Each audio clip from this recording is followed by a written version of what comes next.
Salut și bine v-am găsit la un nou episod din Left Behind. După terminarea jocului inițial de Last of Us partea 1. Și aici a rămas nou. Să dăm din nou cinematicul.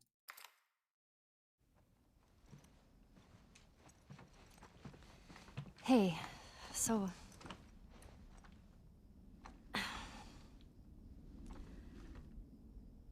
I said it like an asshole, but I totally meant it.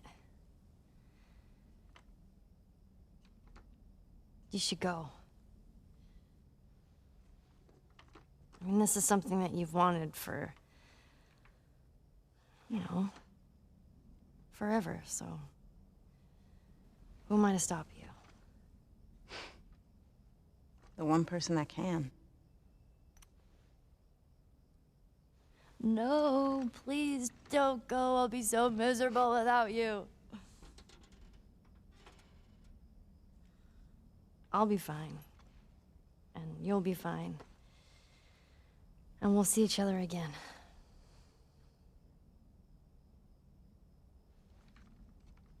You should keep these. Not gonna do me any good.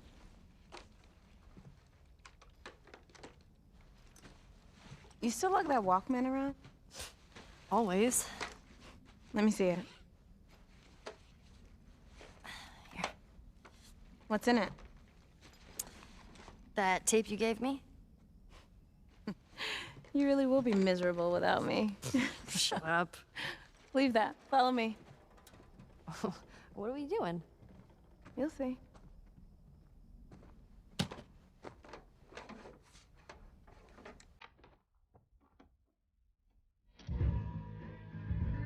Yeah. Really? Come here. Get your ass up here. So stupid. Come on.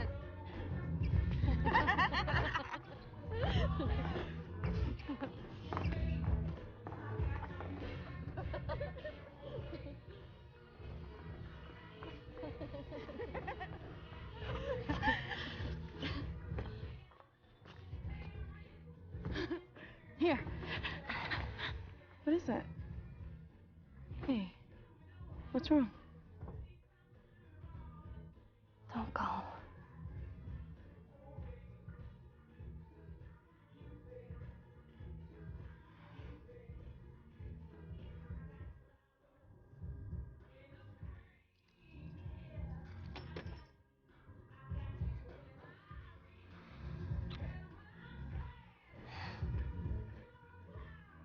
Sorry. Puțin woke, For what? dar nu mă deranjează așa mult. What do we do now? We'll figure it out. But I don't think Marlene's gonna go. Wait.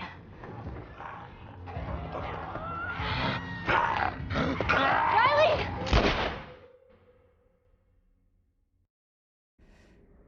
Și acum sunt în elicopter. Sigur.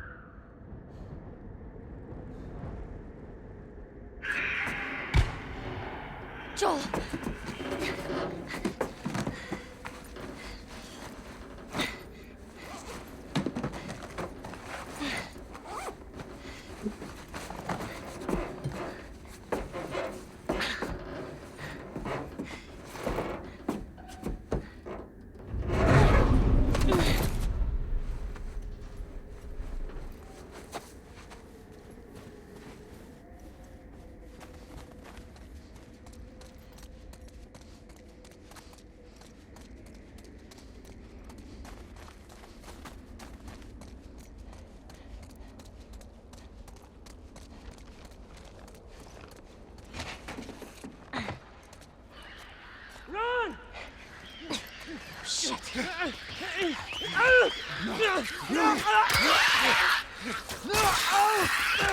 Ia să-i ajut.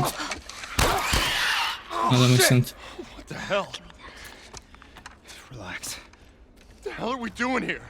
Who gives a fuck about that old man and a little girl? The sooner we find them, the sooner we Am get out. înțeles. Make sure this area is clear. I'm going this way. Check around back.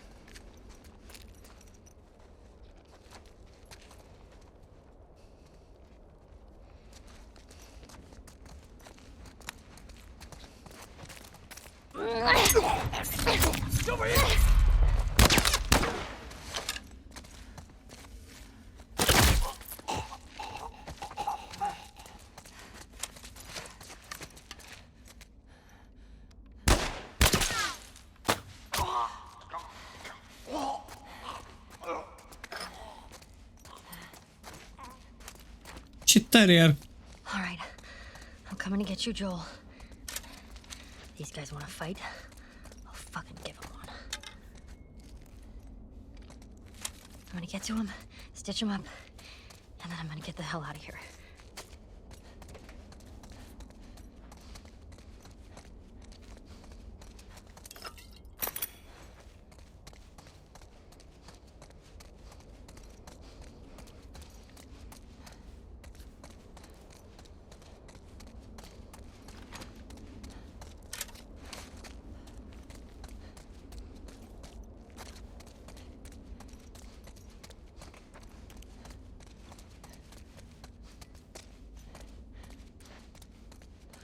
Pe aici, pe aici.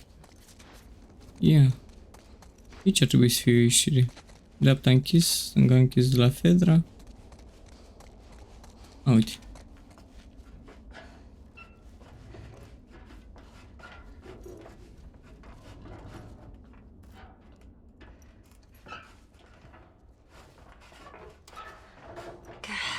Which way? Să vedem ce are ăsta. Da să dăm pe play. It's fucking freezing in here. God. I'm the last surviving member of my crew. And I'm gonna die in an air duct. Regan, what did you expect me to do?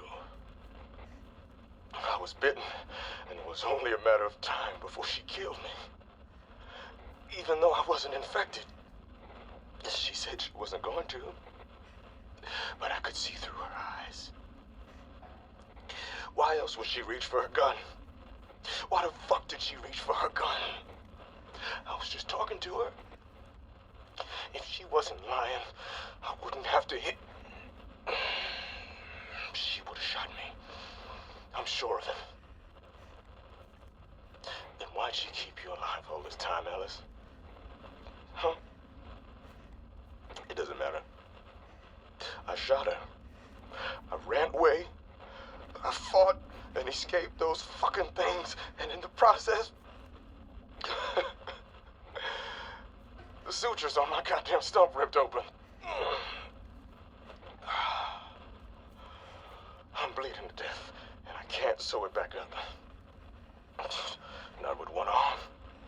I can't make the fucking knot. Regan.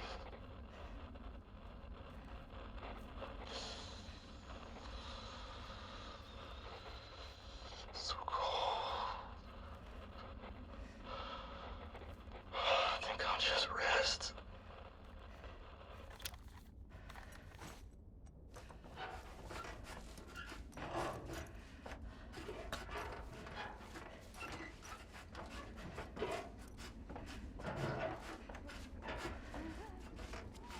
Anyone checking here?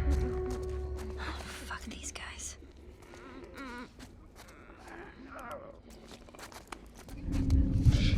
I hear infected. Get down. Wait for the others.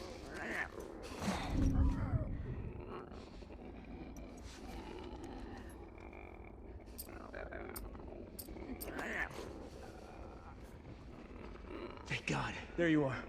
What'd you find? The place is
Ești pe aici?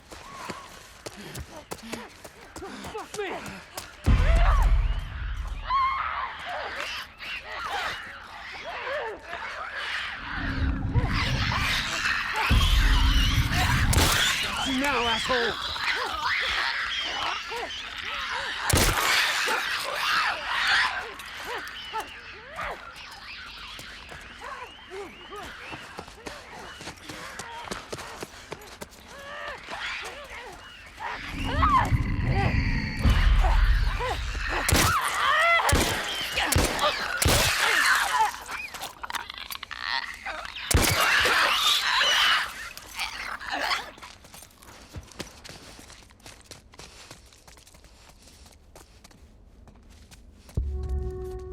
So close. I need a way around.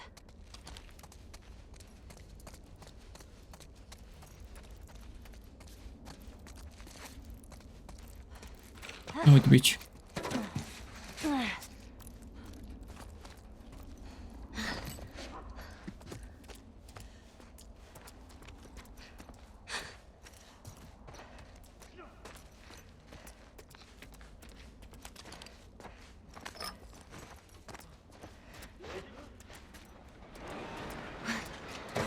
What was that?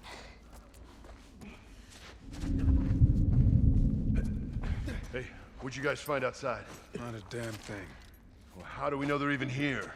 We walked around this entire place. There's horse tracks leading in, none coming out. They're here. Maybe they're already dead. And I want to see their fucking bodies. Right.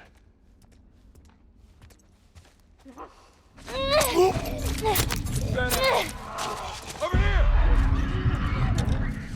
Look out! Infected!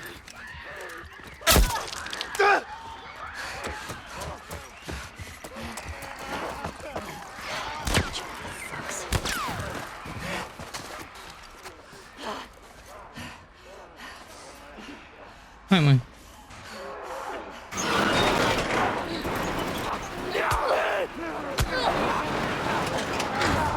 Aia zic.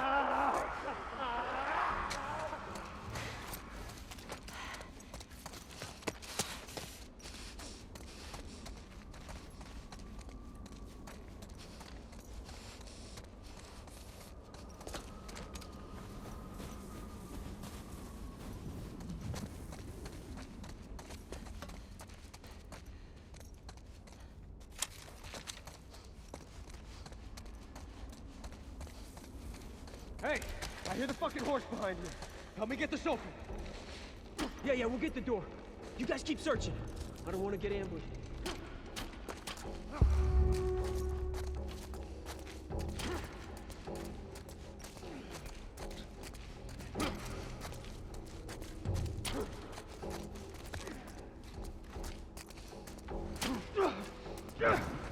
Fucking door! Ellie, you gotta do Girls something. out here.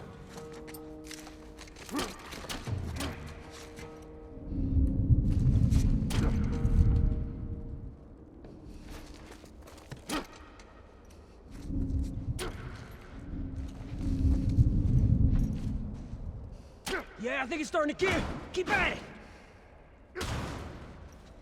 Shit. Shit.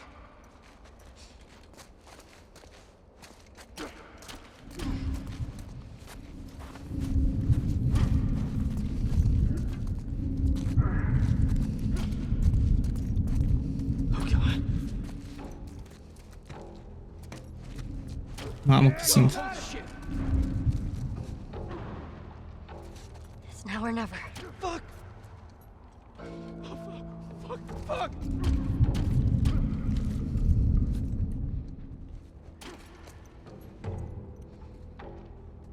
Being hunted! Man out!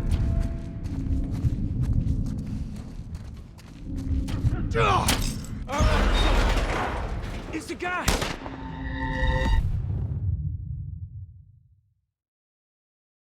Oh! Stai că-l ținem acolo, am uitat. Hey, I hear the fucking horse behind you. Help me get this open. Yeah, we'll get the door. Let's keep searching. I don't want to get in. Am uitat de Joel. Watch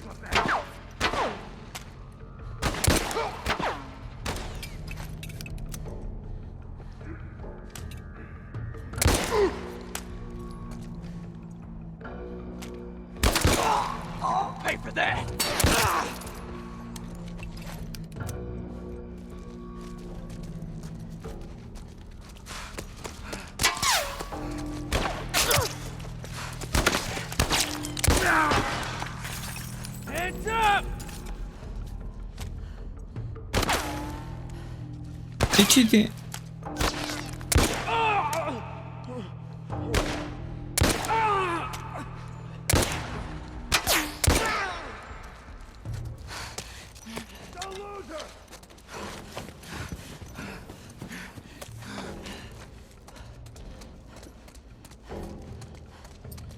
She over there?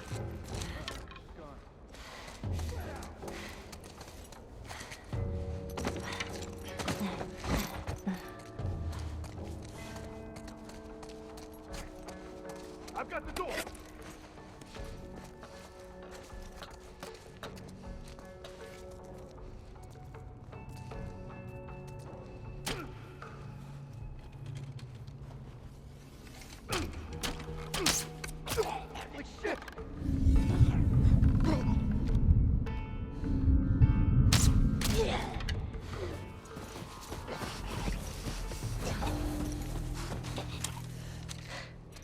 That's that.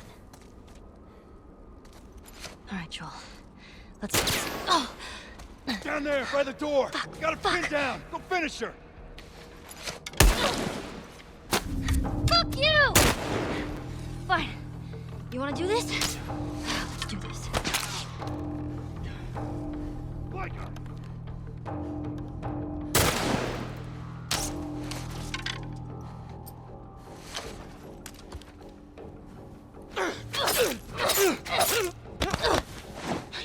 Where do you think you're...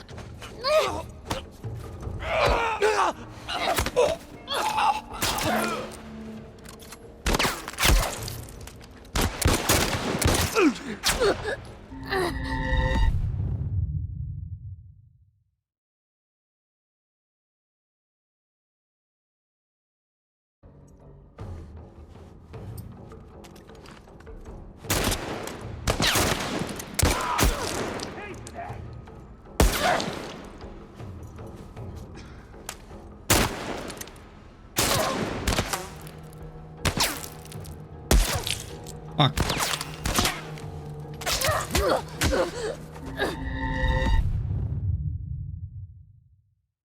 N-am gloanțe și se așează nașpa ținta.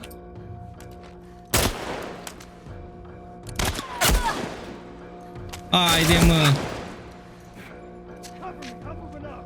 I got your back.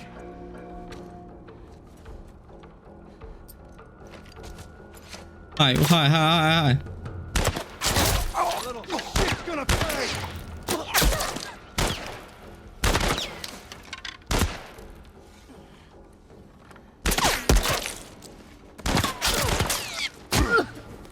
Bă, ce nașpa! Bă, ce nașpa! Ellie, mi-am amintit de ce nu-mi plăcea de tine cu arcul. Că scoteai greu.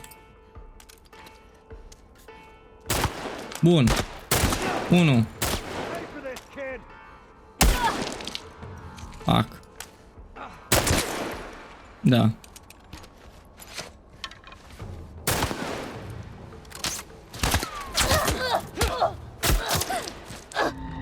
Bravo, Ellie.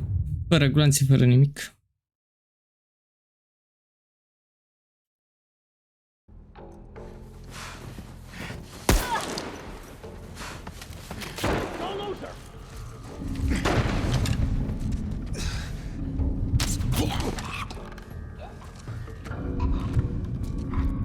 Păi și care mă vede?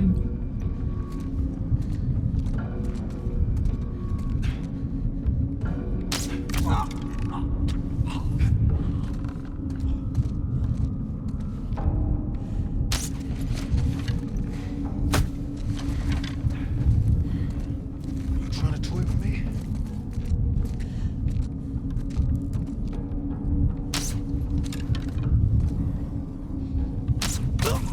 Fuck! Oh shit! Nu înțeleg de unde e. Spread out!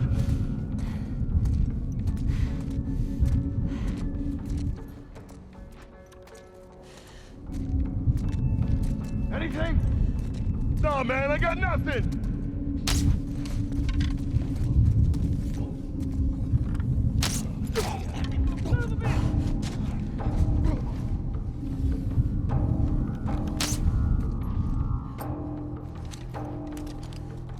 Eu glanți.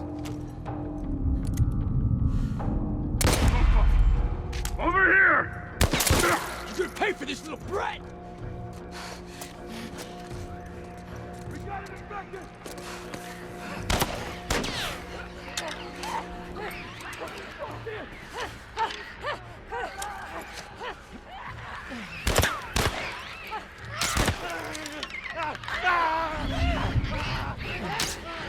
Băi!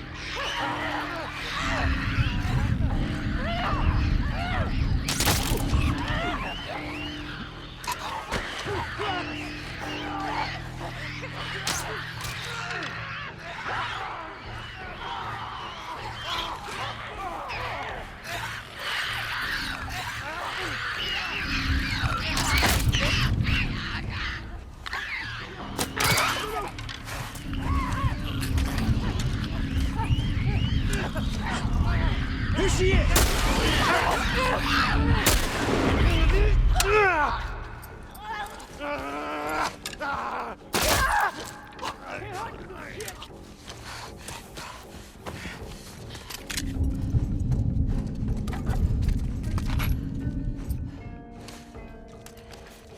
Așa, acum am gloanțe pentru toată lumea.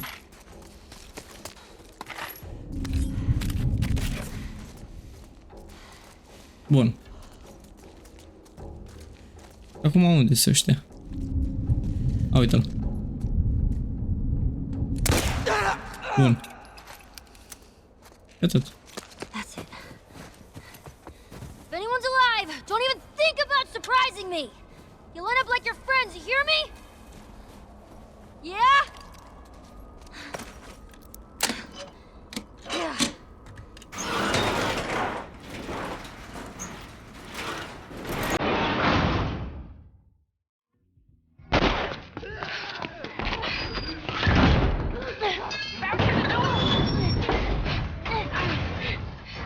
This way. Ellie, what about our backpacks? Fuck the backpack.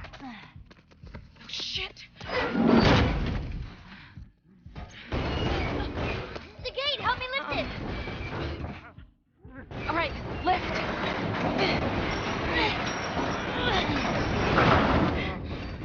Find something to prop it up with. I'll hold it. Hurry!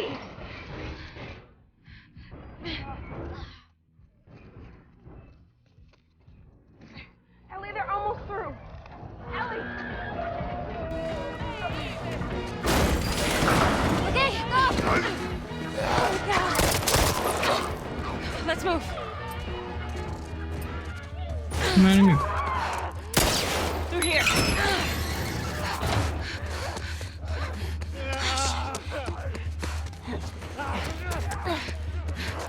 Ellie, you with me? Yeah, I'm right behind you. Keep running.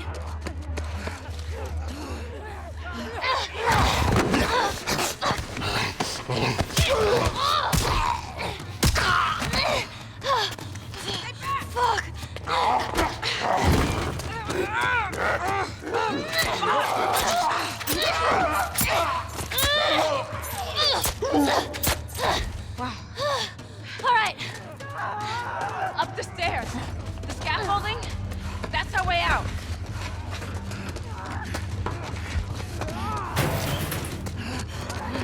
It's back there! Oh, they're behind us too. This way! Go, go, go, go, go! Jeez, follow me!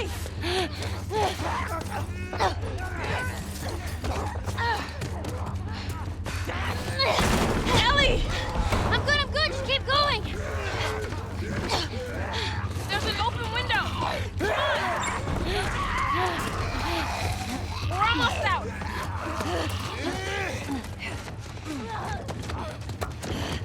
Nu aici, nu aici.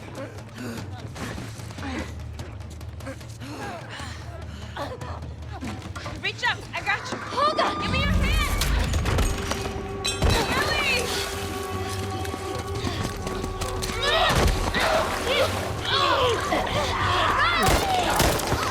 Are deja mușcătura?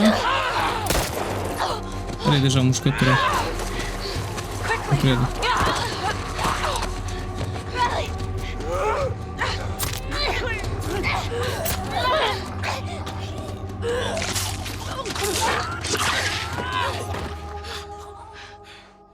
Are deja mușcătura. I think it's clear. Ellie. Ellie, your arm.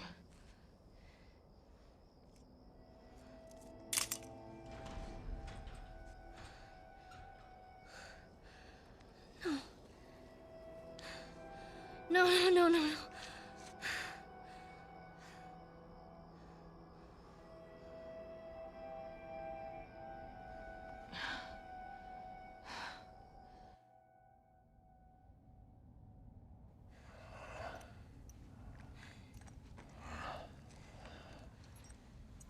Don't worry. I've done this before. I'm kind of an expert. Ish. Just stay calm. Stay calm.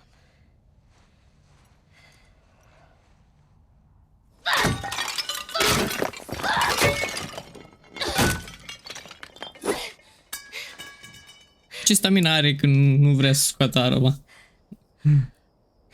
There's some more stuff over there you can break.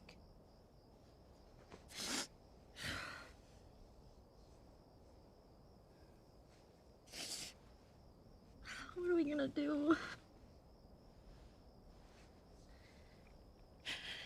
The way I see it, we got two options. Option one, you take the easy way out. It's quick and painless. I'm not a fan of option one. Two, we fight. Fight for what? We're gonna turn into one of those things. There are a million ways we should have died before today. And a million ways we can die before tomorrow. But we fight for every second we get to spend with each other. Whether it's 2 minutes or 2 days, we don't give that up. I don't want to give that up. My vote? Let's just wait it out. You know, we can be all poetic and just lose our minds together.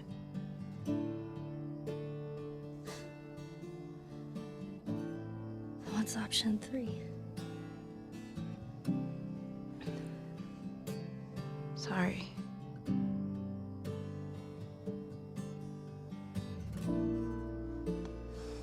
Come on. Let's get out of here.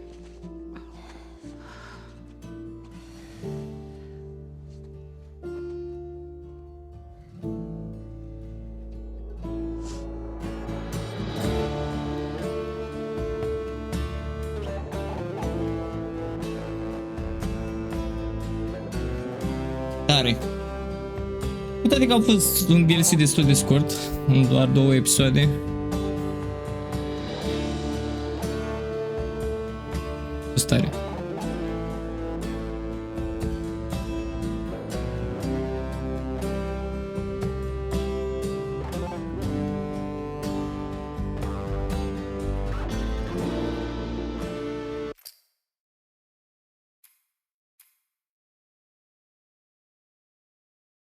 Aveam creditsurile la primul joc și de asta am dat skip.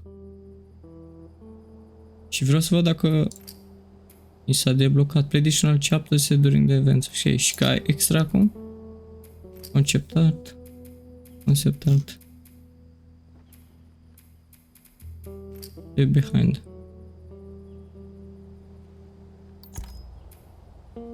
Ia să vedem Left Behind 2012 versus 2014. Asta e din 2014, concept art-ul.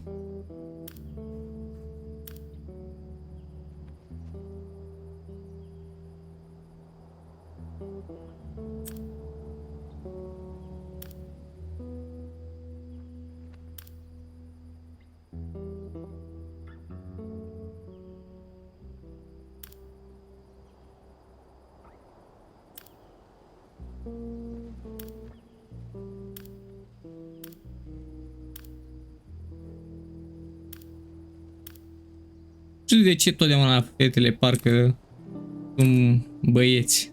Adică după haine și chestiile astea.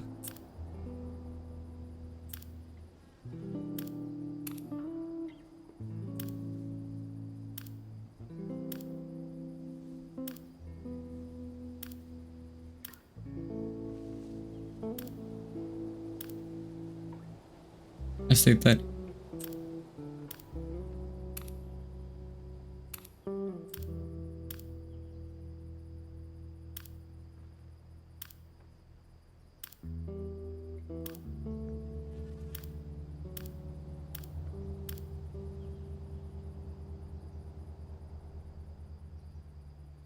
Varta ce folosit? LOL. Bun, și din 2022?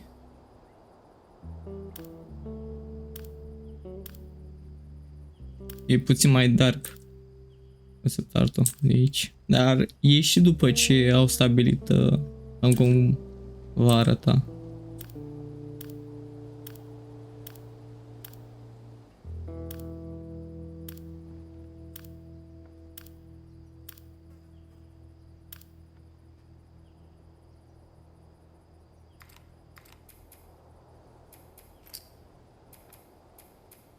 Sunt toate, dar dacă le putem vedea din 2013 și 2022. În mod de viewer? Mi s-a deblocat ceva chestii, oare?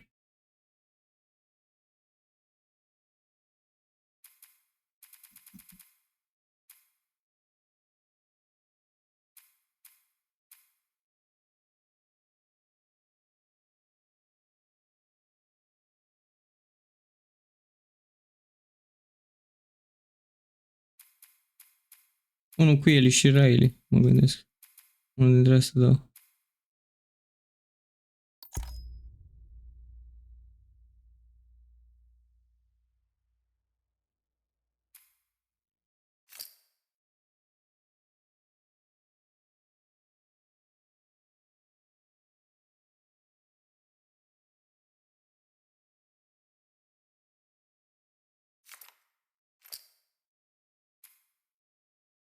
Și cred că asta e tot din The Last of Us.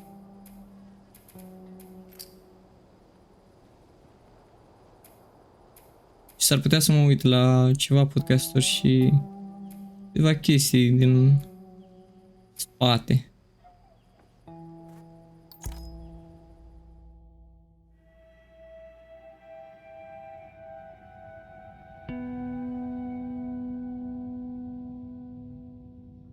It's extraordinarily humbling, and I mean, it's kind of beautiful in a way that as creators we get to do something that's true to our hearts, and then other people pick up on that same sort of passion. We're taking all these risks with the game and making a more complicated game, a more nuanced story than we've ever done before, and it's something we really wanted to play, but we had no idea what the public, how they would react to it. And of course it was really, really exciting for us to see that people didn't just buy into it, but they were really excited about the world and the story and the themes and the subtext that we were putting into it. Really, people just got the game 100%. You know, as an artist, as a creator, you want people to love your work. You want to cause some emotional reactions. So it just kind of leads us and encourages us to keep going in the directions that inspire us.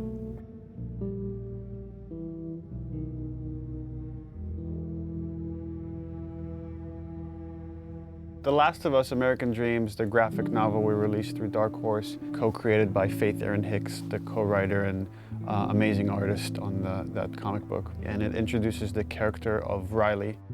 And in it we get to see kind of Ellie coming out of her shell, and she starts taking on these attributes from Riley, but it's the first day they meet.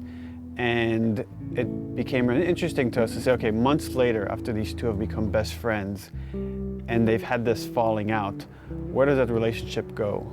In discussing ideas, it's like, what if we got to play through that kind of relationship? What if we saw that relationship?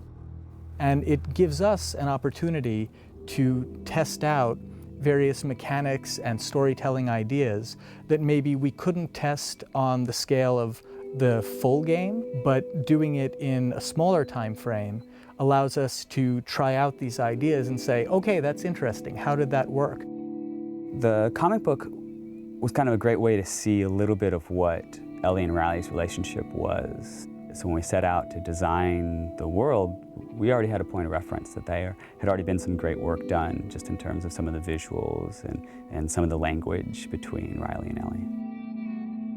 I think we had a sound story pretty early on that we felt was compelling enough to okay, that justifies us moving forward with the idea of single-player DLC. Now you have a team of some burnt out, frazzled people that you're trying to say like, okay guys, let's go again. Can we do it again?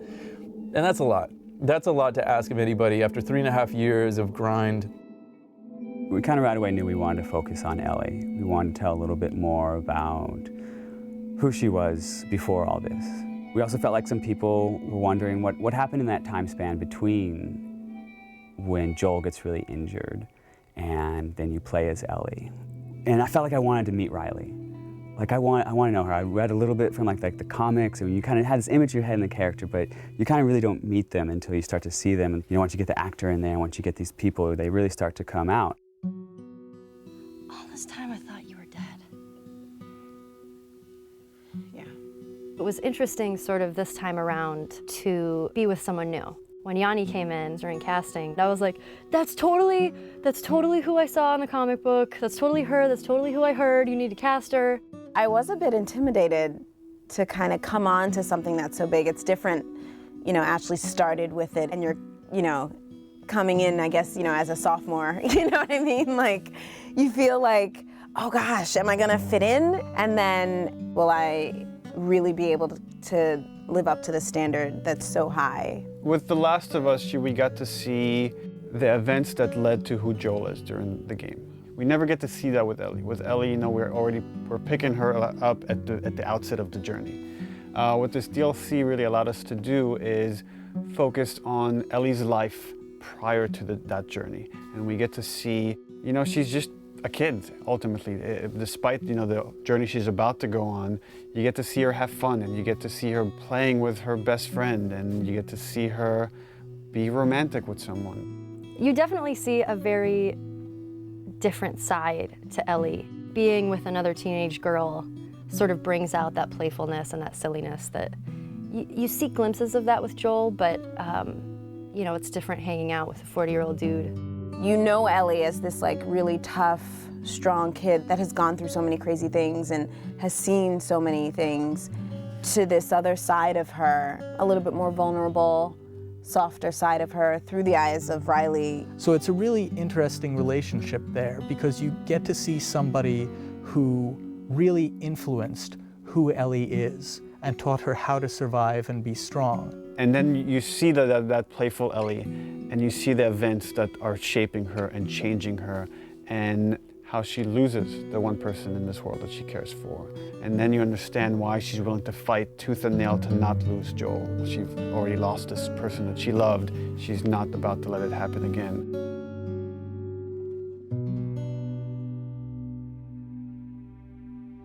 There was a lot of gameplay where we kind of challenge ourselves to say, okay, how do we add tension? How do we add core mechanics to two teenage girls that have snuck out of this military dorm and are being playful at the mall?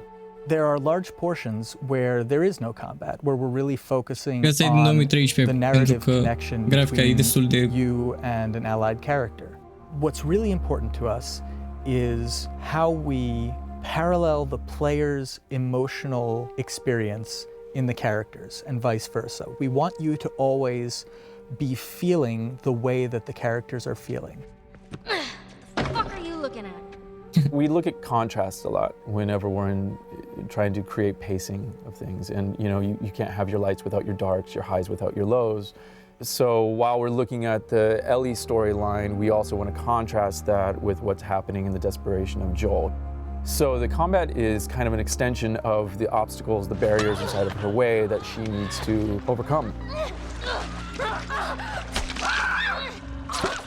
Something new we wanted to do with the combat this time was we introduced David's people, sort of the cannibals in the university. By pulling David's crew into the mall, we also thought it would be intriguing to create some new technology where we had the infected fight the humans. We developed a number of setups, combat setups, during the DLC where the player has the opportunity to pit those two sides against each other. And for us this was really interesting because this allows you to use one faction as a weapon against the other. Now you're able to use these distractions almost as bait or as lures. So that creates this whole new way to think about a combat space and to think about ways that you move around. But it still drives home that idea that it's a desperate world and you're trying to survive in it.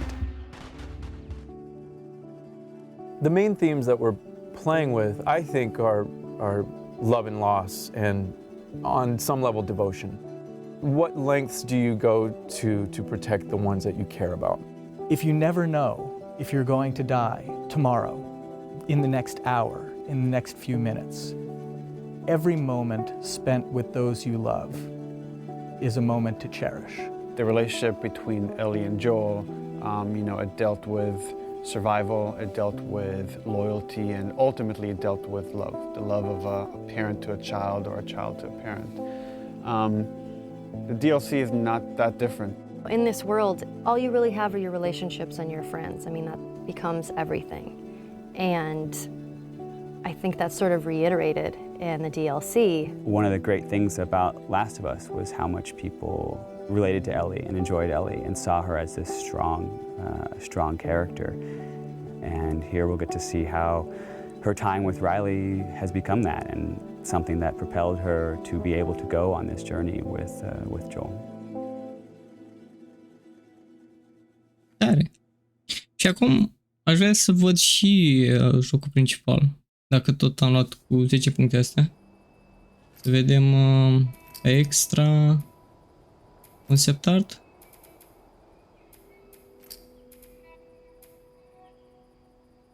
Comics, ok, nu aici. Behind the scenes, așa. Asta voiam să-l văd.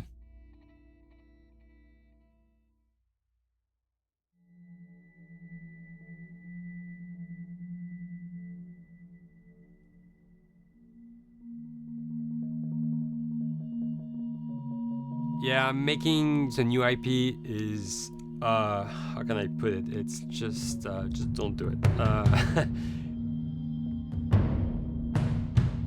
It's insane. I mean, it's a very difficult process. You have more questions than you have answers, especially when you come from like, you've been making Uncharted 1 and Uncharted 2, just kind of like, now like things are going, you just kind of like good momentum, and then suddenly that momentum like just drops, it stops.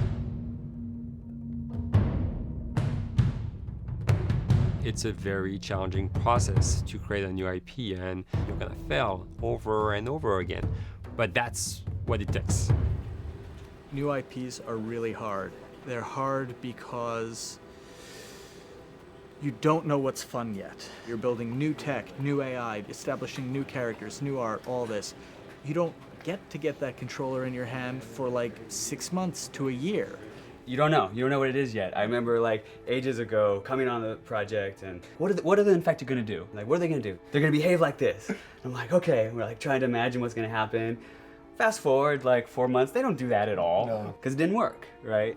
It's hard mode, right? Like, it's game development on expert. There's a big thing about making a game, right? Which is a game has to be fun.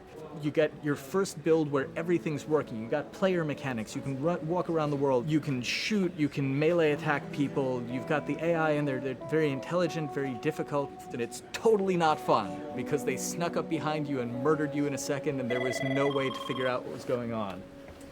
We're making a game, by the way. Hey, James.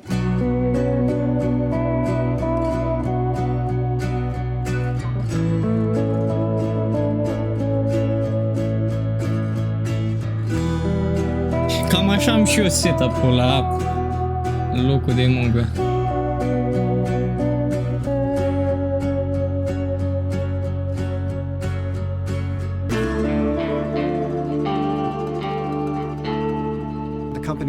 quite a bit since I started. I think I was the 12th employee or something back when we got started, but we've tried to stay true to those smaller studio roots. I've been here for 16 years. There's just no reason to leave. I just like the environment here. It's very non-corporate. I think the way we work on Dialogue is kind of special because we don't really like hierarchy or bureaucracy, and no one is really just a manager here. Naughty Dog has a very flat structure. We pretty much all report to the co-presidents and the game directors. I always tell people when we hire them, just like, my job is going to be able to trust you. And that's what I want. I want just to give you something and you go with it, and I know it's going to get done. We believe in iteration, we believe in collaboration, and we believe in the people making the game working directly with each other. When we have designers and artists, animators all mixed up, anybody that's working on the same tasks, the same characters, the same areas, put them next to each other so they can communicate a lot better. We don't have a lot of meetings because if you need something to get done, you just walk over and you talk, and then you go back to your desk and you finish it up. And I really like that. I like when I just walk in the office and I see just designers talking with the programmers or programmers over the animators and talking to them. I think that's when really the magic happens. Naughty Dog, we really try to cultivate a culture where anybody can criticize anybody else's work. And we encourage people to be blunt about it and not try to sugarcoat it too much. It takes too long to be nice sometimes. It's not personal. It's based on more like how can we make a better game. We want everybody to have a voice. We want to cut out all the bullshit if we can, making sure that people are making decisions not based on ego, but what is going to benefit the game. When you see that people trust your opinion and that they value it, it's such a great feeling. You really feel like you're working as a team on a collaborative effort. We want to sort of remember where we came from and you know why we were successful then, and try to continue that success now. We make games. That's what we like to do. Back when Uncharted 2 wrapped up and we decided that we were going to build this second team and create a new project, we kicked around a lot of ideas. One of the very earliest ideas was to go back to Jak and Daxter. It's really near and dear to us. We really love those characters in that universe, and we think that there are some interesting stories still to be told there. We started to realize that it was not going to do justice to the franchise that the fans had fallen in love with. It would be shifting it so far in a new direction that we felt that effort would be more justified in developing a new IP.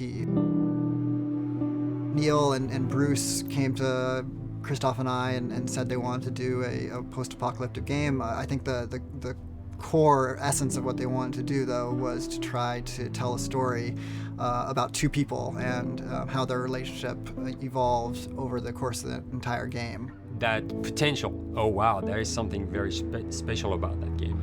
This is going to be polished. Like, you're not sure if it's gonna work or not, and you have doubts. And like, should we be doing a game like that? Should we be doing a first-person shooter? Whatever. Like, you ask yourselves all those questions. And the creative director and the game director are the core of the team that have to really see eye to eye. That's why you have that balance between like Bruce and Neil, and Neil's gonna try to push just the story and the characters, and Bruce is going to try to push that with just the gameplay as well. And so it's kind of like those guys are just trying always to find the right balance between the two. It's a very delicate process. We feel that the interactive medium has an untapped potential to touch the feelings of the player. You have that connectivity, the fact that I'm actually in the world and participating in what's happening on the screen in front of me gives us some sort of advantage to make you feel connected with what's actually happening. At Naughty Dog, that's what we're trying to do, is pair story and gameplay together. If we can make you feel like you're actually with these characters on that journey, and you're invested in those stories and those characters, then you're feeling, in theory, the same thing that they're feeling. As the story evolved and took different shapes and different forms, the thing that was always there was Joel and Ellie. And because of that, everything kind of grew out of that relationship.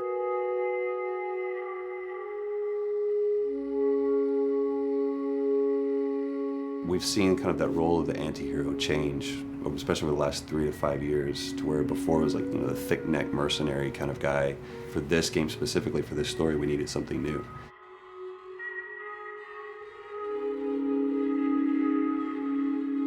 The reason we didn't want to make Ellie Joel's daughter from the get-go is because it wouldn't have anywhere to go. Of course, at that point, he'd be willing to do anything for his daughter because that is what a dad would do for his daughter. If they didn't even know each other at the beginning of the story, then we start from scratch. It's almost like the player has the same relationship to Ellie as Joel does.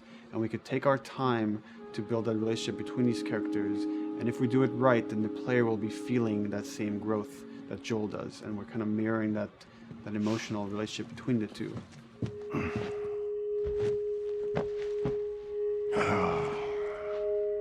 What are you doing? Killing time. Well, what am I supposed to do? I am sure you will figure that out.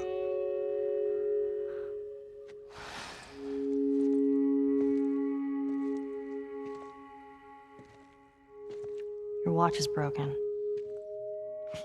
It's exciting that Neil wrote something like this, where he's like, I don't want to make the stereotypical characters. I want to make real people in this crazy situation and these forced to make decisions that are really tough. Like, what would we be like in those situations?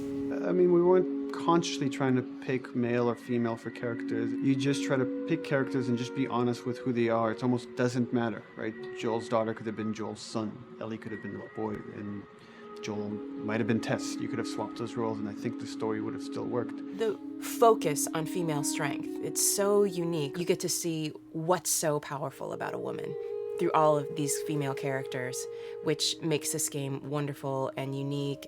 There's a crew of Fireflies that'll meet you at the Capitol building. That's not exactly close. You're capable.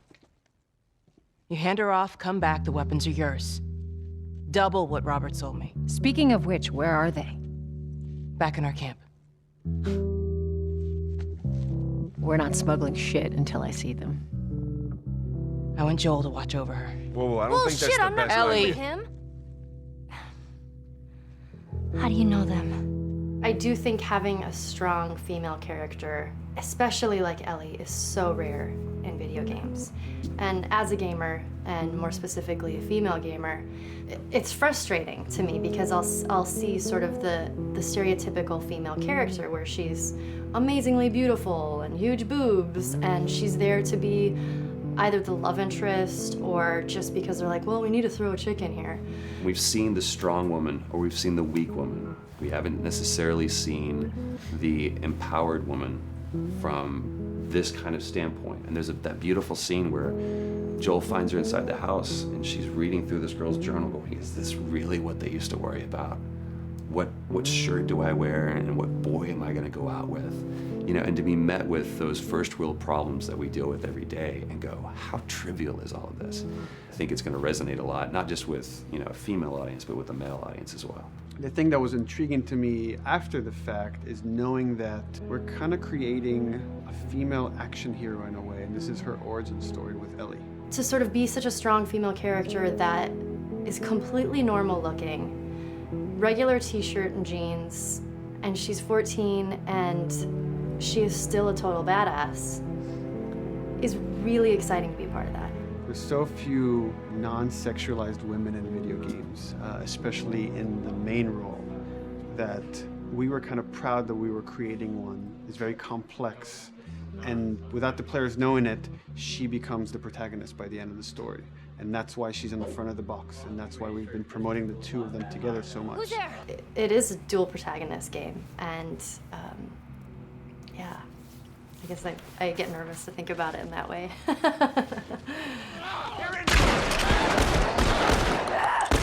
Cât mai chinui la misiunea asta, la partea asta din mamă. Lying about it, saying you never play as Ellie because Nu suportam să încarci așa greu. Sorry, journalists. Here we go.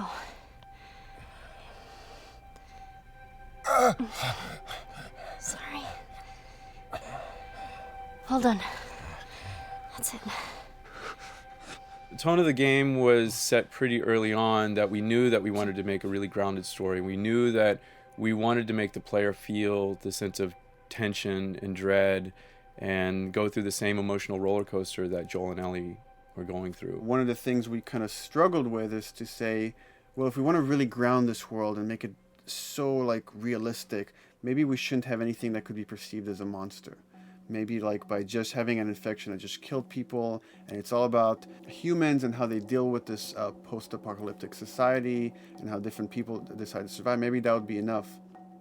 And what we realize is because we're making an action game, a lot of the storytelling happens on the joystick. And once we remove the infected, it's like all of a sudden now we can't tell the story through gameplay of what happened to the world.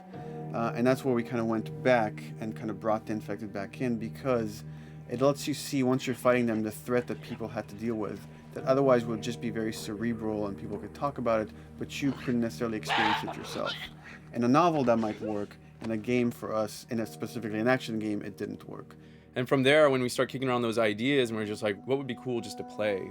The early inception for it really came from a BBC video we saw called Planet Earth, where they were talking about It was super fine. cordyceps fungus. This Super fine. cordyceps fungus gets inside of the brain and controls these ants, and mandibles start chomping, they grow up to higher Practic areas. se Cordyceps mulțesc fungus sprouts out, and then până ajung în... And essentially uses them to spread its infection and În locul în care colonies, trăiesc, sometimes wiping them out. infectează As pe soon as we saw it, we were ceilalți. intrigued by the Super idea of what if it jumped to humans?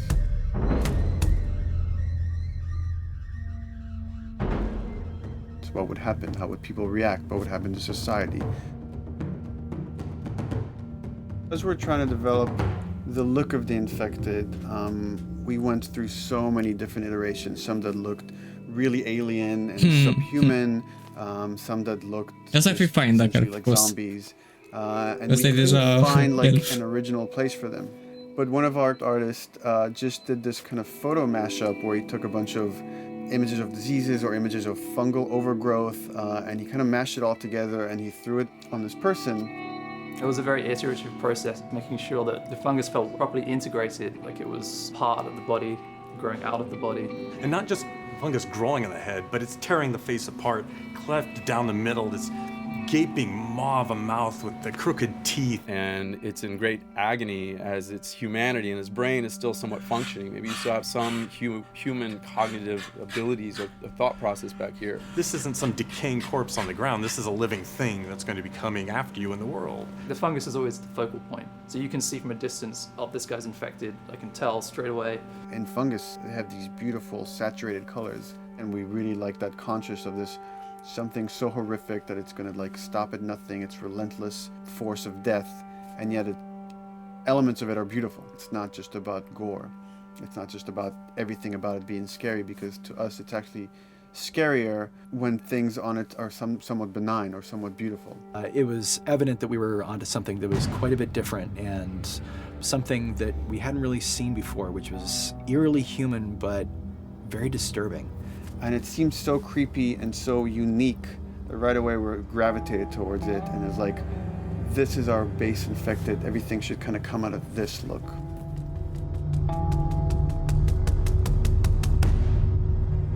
So once we had this idea of the face-splitting kind of look that eventually became what we called the clicker stage.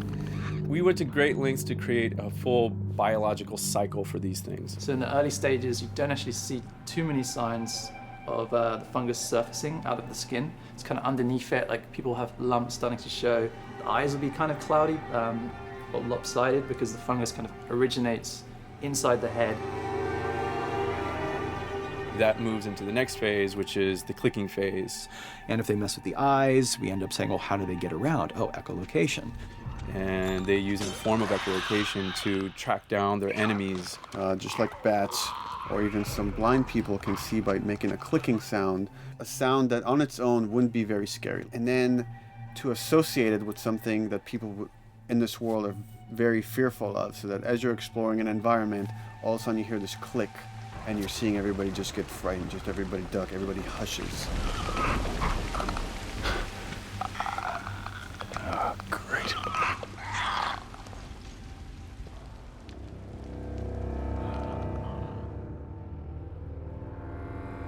The bloater is the most severe of the stages. So large pieces of the body has been replaced by these kind of fungal plates.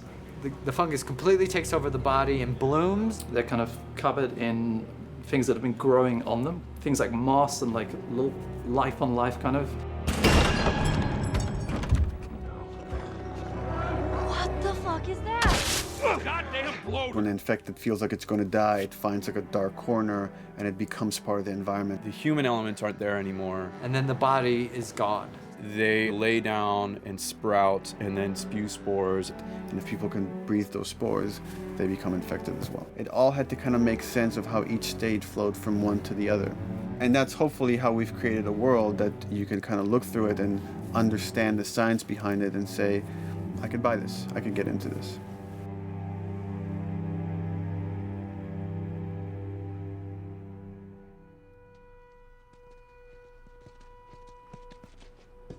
Mandatory evacuation. Evacuate to where? What do you think? Quarantine zone. See, some places got a heads up before the infection showed up. Most didn't. Over the course of Joel and Ellie's journey through this game across America, you find all these different societies, all these different enclaves, and you get to see how do they deal with the infected. Without the manifestation of this infection, you can't have these people making those interesting choices.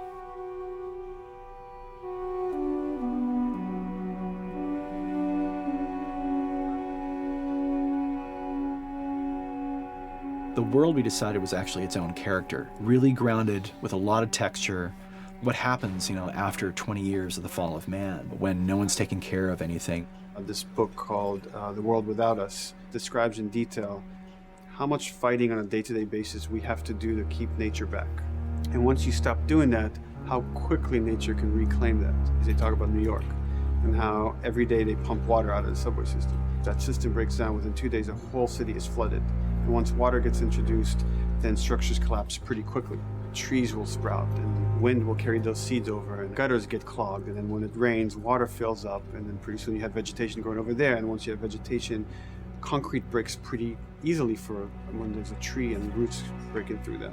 Even some of the stuff we did on Uncharted, exploration of how temples were ruined, what if you took those ideas and put them in Pittsburgh or Boston? And obviously right when that happened, you can imagine that being pretty terrible to look at. But you think about 20 years later, and with rainwater filling up those sinkholes and then those becoming like little marshes with lily pads in them. We had this wonderful piece of concept art we developed really early on, and there are all of these wild animals that have escaped from a zoo and over the past 20 years have bred, and now they have herds roaming these cities. And that's something that tells you that life goes on and this world is worth saving.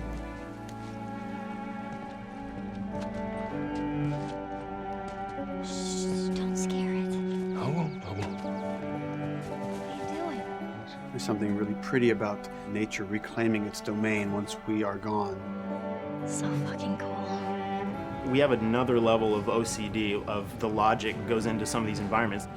Water damage seeps in, and then that creates some little moss growing on the floor, or a tree radiates energy from its base, and that over time starts to melt the snow around it. And that's the reason why you'd see those like rings of leaves showing through in the snow. That gives it that extra, believability. This is pitch art. I'll try to start with an idea that conveys sort of the feel of the environment. Something like this, very brushstrokey, very painterly. You can see not a lot of detail, just energy and conveying a mood.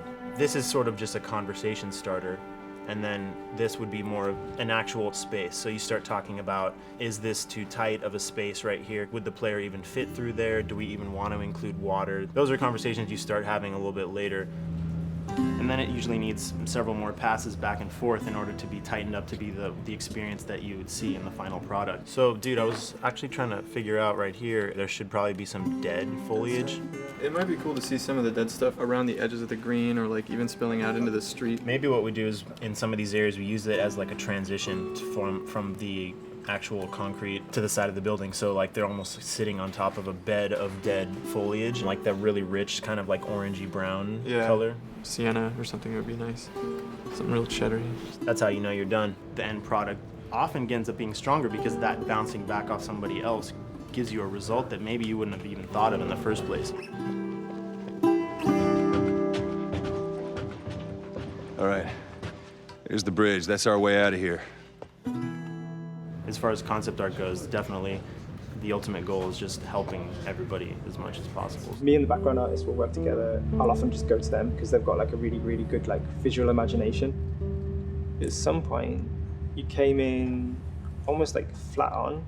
So that's kind of good because the bus station is right in your peripheral view and you're probably going to enter the bus station. You're probably not going to get lost. But it doesn't at all utilize this cool architecture here, like the bus station sign. Like that's a really distinctive silhouette and it's a really interesting sort of architectural detail. So we changed the entrance. Look at that. Another city, another abandoned quarantine zone. I think it's a better composition anyway. It's not so like symmetrical. And I think that was done so that this sign read better. If you didn't see the word bus on it, you might not know it's a bus station. So I think that helps. Everything we're doing in the environments is relating back to what you should be feeling in the story or what's happening to these characters. So is that everything you hoped for? Jury's still out. But man, can't deny that view. Come on, this way.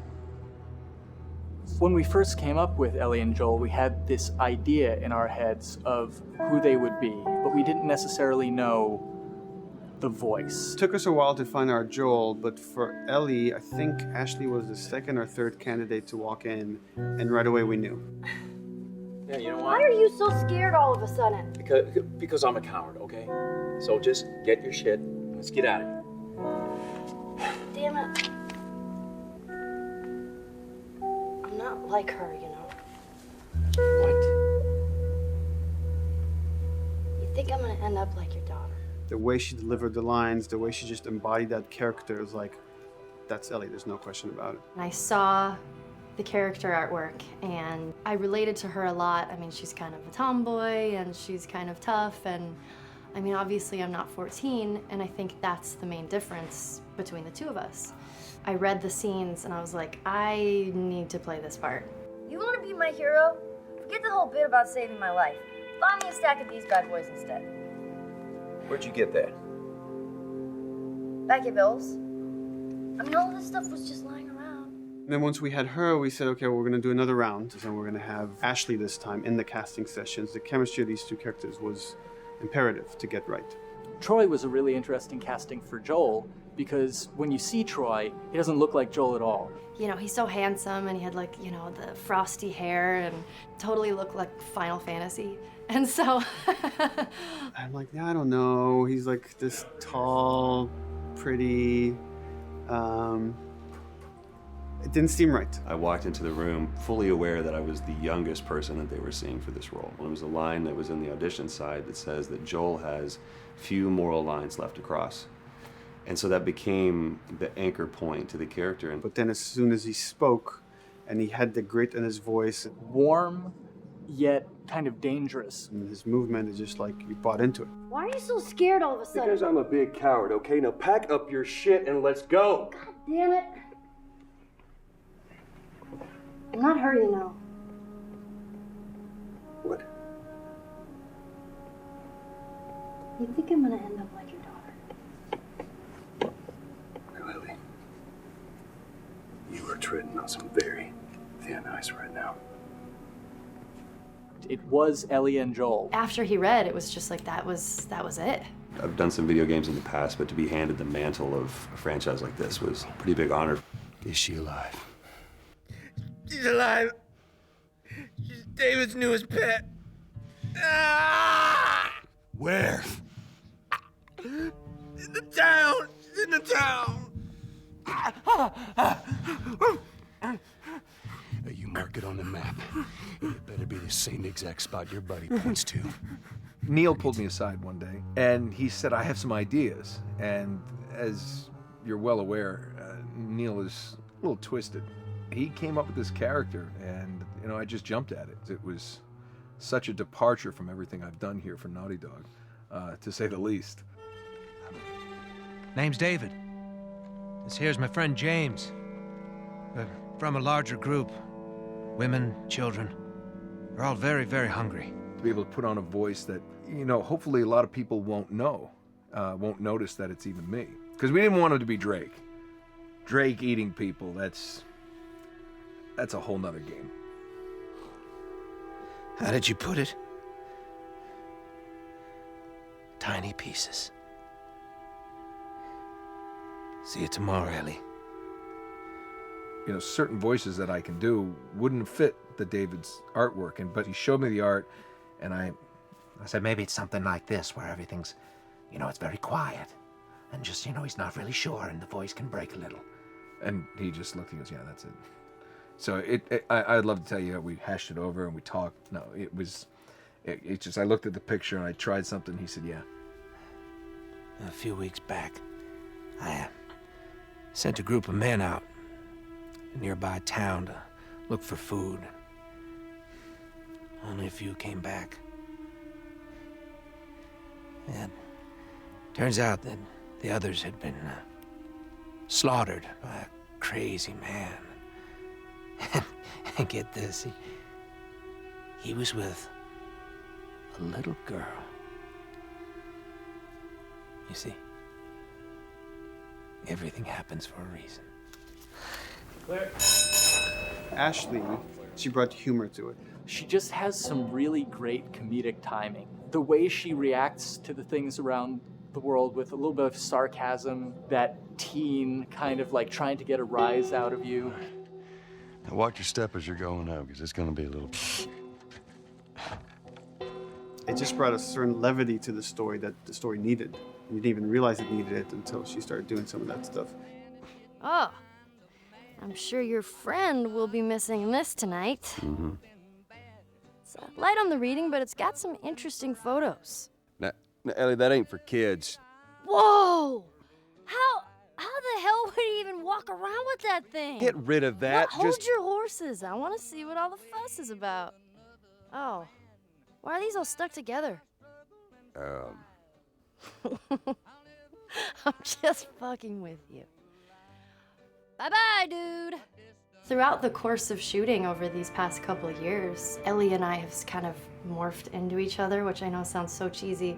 Neil always asks, he's like, well, what would you do in this situation? I think the most important thing that Ashley brought is a sense of capability to Ellie's character that wasn't there in the beginning. The very first thing we shot involved her being pulled out of a car and attacked, and Joel was supposed to go save her. It was written that Ellie sort of was just kind of watching on the side, just waiting till he was done, and I was a little frustrated because I was like, well, if this were real life, I would do something. We did a couple takes, and at some point she walked up to me and she said, I feel like I'd hit him. So we added in a part, like, you know, right there off the bat, she's not just this damsel in distress. Right there, she wanted to fight back from her very first day of shooting. We didn't have it right initially. She needs to be more capable than initially we thought she would be, and actually that made us go back and rethink combat and rethink a lot of the areas in the game, and now she was going to take a much more active part.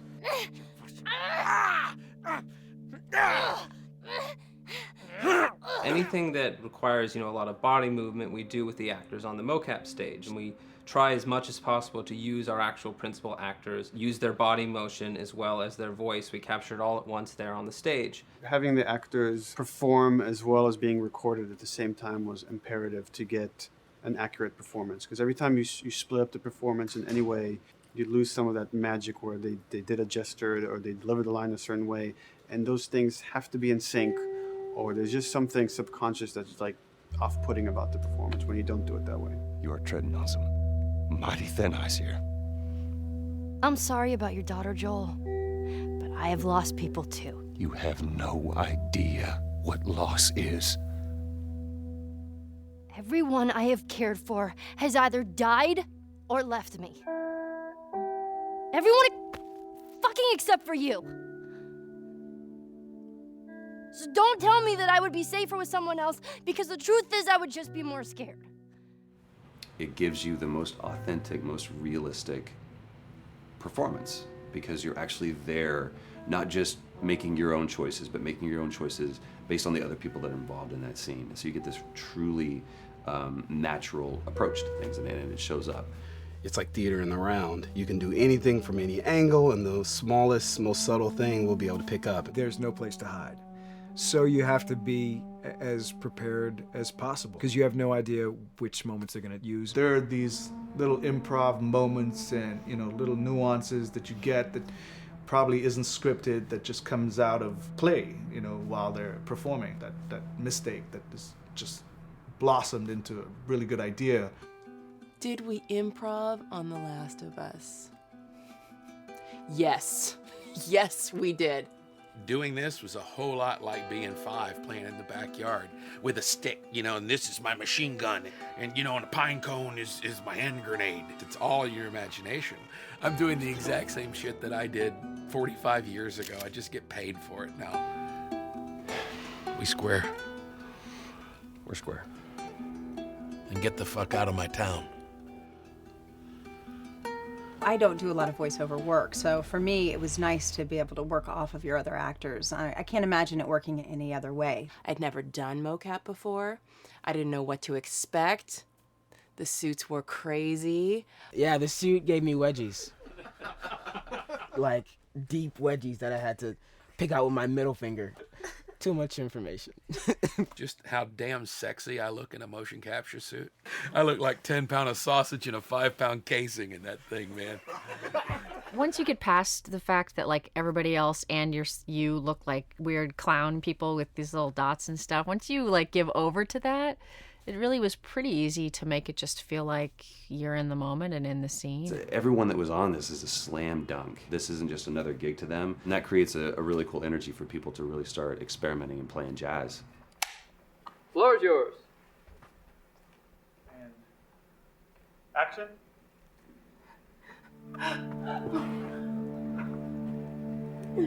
Get the fuck off! Hey! Oh, let her go! Don't worry, this is fixable. But I can't come with you. Well, then I'm staying. Ellie, I want Joel to watch over. Oh, no. Bullshit, I'm not Ellie. going with Not him. to. I could just take her to the North Tunnel and wait for me there. Jesus Christ. Just cargo, Joel. How do you know them? You know, we craft the scene out until it has a good feel, and then we pass it off to animation to clean it up. Real life motions don't necessarily always translate into gameplay. There's something that's usually missing, so we have to, you know, maybe enhance the gesture or enhance the shoulder movements or a breath that you want to be able to feel, but you don't really see it, so you can't really feel it unless you see it. Is everything all right? Yeah, everything's fine.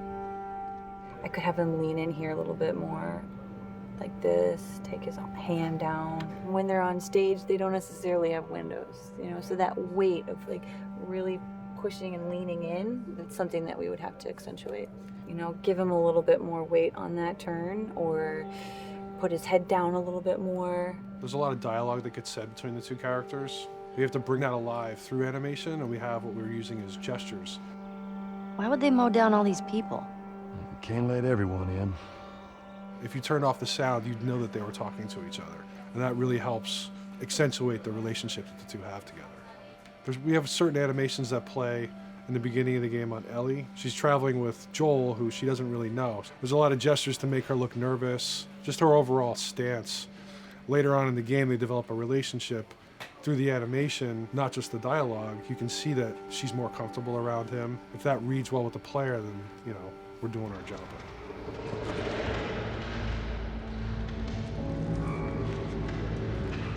You want her to look scared when she gets a gun. You want her to look scared of the gun. So if she's gonna aim, she wouldn't be like super trained aim. She would be more like some scared. But at the same time, it needs to look cool and feel cool to the player that plays. It's really just these little tiny details that we're doing, and it's coming across. It's working out well. We don't do facial capture, we don't track eye movements on stage, it's just the motion capture data. Everything that you see on the faces is hand-keyed. As you can see, this is all of her mocap data.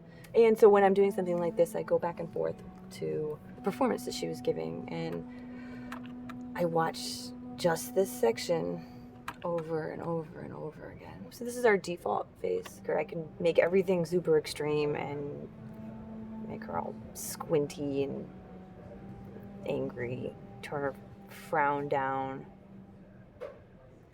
I can open her mouth stick her tongue out. It's listen, watch. Okay, where's her mouth at this point? Like, is it open? Is she making like a grimace? About Tess. I don't even know. Here's how this thing's gonna play out. You don't bring up Tess. Ever. Matter of fact, we just keep our histories to ourselves. We shoot all of it to just get the body motion, and then we'll do a second pass with the cameras. The scene's playing back on an overhead projector, but it's also playing back on a monitor that's attached to my rig. Sean and I would go to the stage and motion capture the camera filming the scene, and so he would get a whole wide shot, a whole close-up for the whole scene. You know, you can change your lenses, you can use your standard 35, 85, 50s, whatever, all that sort of live action camera cinematography, you can apply it on stage. We make sure to go back in and add flaws. We keep the confinements of the room so the camera can't go past a certain wall, because then we have this cheated perspective. If the cameraman bumps into the wall, we keep it. You know, missing focus hits when you're pulling focus, going too close to a character and reframing, those little moments in there. Kind of keeps it very cinema verite. If everything was too perfect, you wouldn't be able to put your finger on it, but you'd be able to feel it. It would just feel off. It's very much about grounding it, despite having, you know, the option to do whatever we want. Being able to place the cameras anywhere we want after the motion capture gives us both advantages and disadvantages. The biggest advantage is it means that we just have to nail the best performances we can get, and the luxury is that we can always swap it. The 3D world gives you limitless opportunities with cameras and movements, exposures, all that stuff. Most of these cameras are sort of set up like real world cameras. So we have lens, we have f-stop that will create the depth of field. We have aperture to, you know, set our film back and all that stuff. A master, and then I have my close-ups, my over-the-shoulders, sort of just like a live-action production. Let's go to camera 30 at the 23.458. Then I get that kind of weird, you know, bend across his back. The closer I bring the camera, the more bend I get, which is, you know, doesn't look right. It doesn't look as, it looks less cinematic than if I do that, which flattens the whole thing. And I'm trying to also catch Ellie. Like if you scrub a little more, you know, catch her in the back here. So I want a longer lens and that kind of stuff. Since I've only had experience working with live action before I got into video games, it was a kind of a cool adjustment to be able to have this extra flexibility in post, to swap a line of dialogue for something different, even though that's not what the actor said at that time, and to be able to still have a close-up on them while they said it. You get to make it probably more perfect than you could ever make it in live action. How far are we gonna take as far as it needs to go. Where was this lab of theirs? Because our actors are both the voice and their body, they get to play, they get to try things, they get to work with our director to kind of come up with new ideas, or even our director will have a new idea on the spot that wasn't there in the script, but realizing when he sees it, oh, well, this would actually be better, this might feel better. And those changes all just happen organically there on the set. He could even lead straight into his thing. It's like, no shit, yeah, Tyler wanted to do that, so we rented 2 Harleys and drove cross country. Keep it pretty succinct, like we got the bikes, rode them cross country. Cool. It's shocking to me that this is Neil's first time directing. There was a specific tone and a specific approach that Neil and Bruce wanted to take with this. It just came down to there's nobody knows this story better than you, and then there's nobody that knows these characters better than you. Why don't you just do this? He and I actually had a conversation about it. He says, I think I'm going to try this myself, and I'm not sure. Neil was fantastic. The floor is yours. Okay, so remember, you've been running away from this turret-mounted truck. If you come to this dead end, you're going to look up and see a potential way out. Okay. And action. Check it out.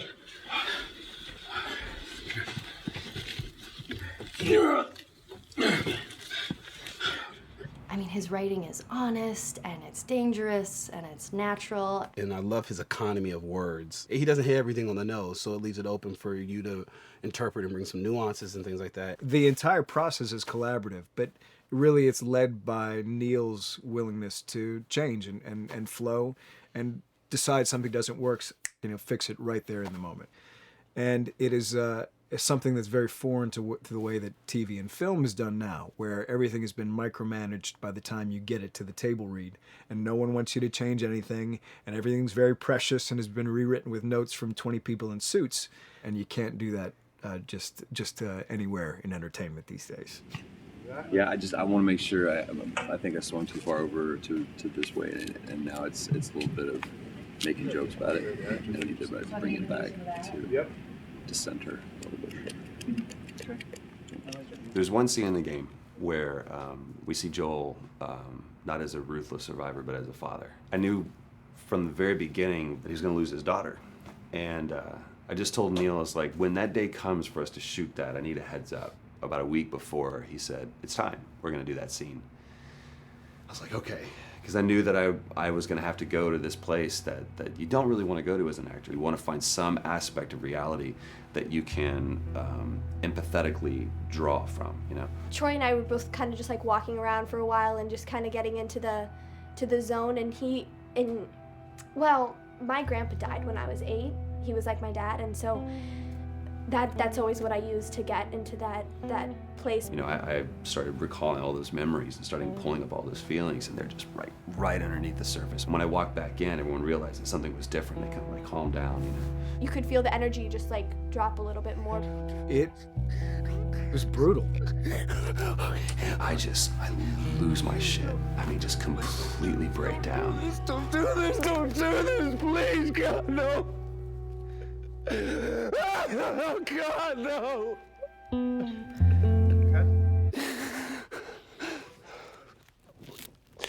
The soundstage was deathly still. That was the first take, and I felt really good about it. And it's like Neil said, okay, let's do it again. And so you do it again, and then automatically you feel like you're manufacturing because you're trying to go back to that place, and you know you're in that actor nightmare of trying to get back to that reality. And we go through it again in 5th and 6th and 7th take, and I'm just exhausted. I'm crying between takes, and I'm looking at Neil going, this is really, really hard.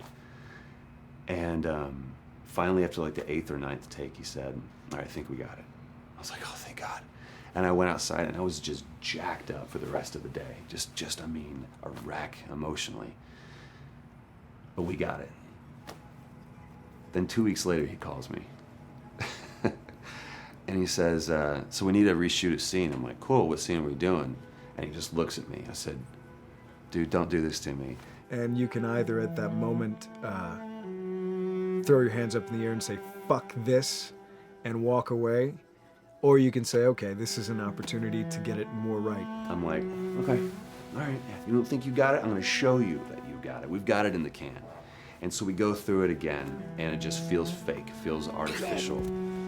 And Neil goes, go through it again. We start doing it again. And I'm getting madder and madder with each take. And finally, about the 4th take, Neil comes over to me, and I love him so much. He goes, so I'm picking up on some resistance. I was like, you're damn right you're picking up on some resistance. We've got this in the can already, and we're just wasting our time, and we're wasting all this effort and energy.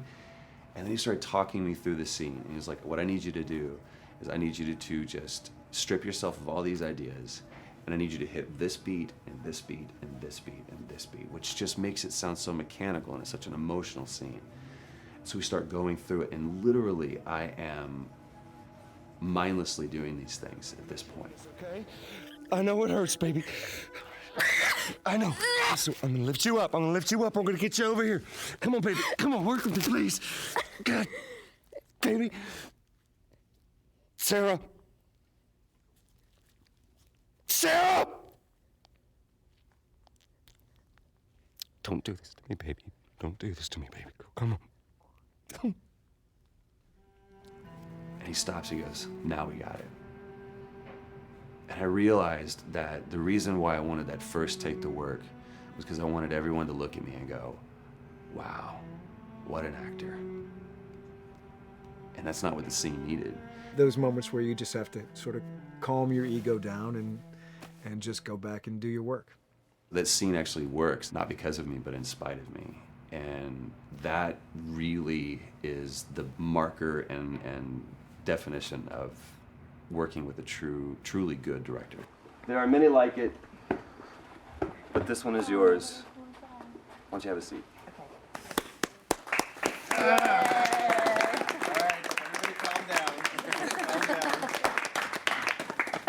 Thanks, guys. It's the director's chair. working on the project, we knew we wanted to have a pretty minimalist soundtrack. And we had a folder where we just throw music in there. Looked at the folder one day and we saw, we have a lot of stuff here from Gustavo Santaolalla. We're looking for a composer. What if we reached out to him? Oh, no. Sarah. Move your hands, baby. I know, baby, I know. Listen to me, I know this will. You're gonna be okay, baby. Stay with me. I want to pick you up. I know, baby, I know it hurts. Come on, baby, please. I know, baby, I know. Sarah. Baby.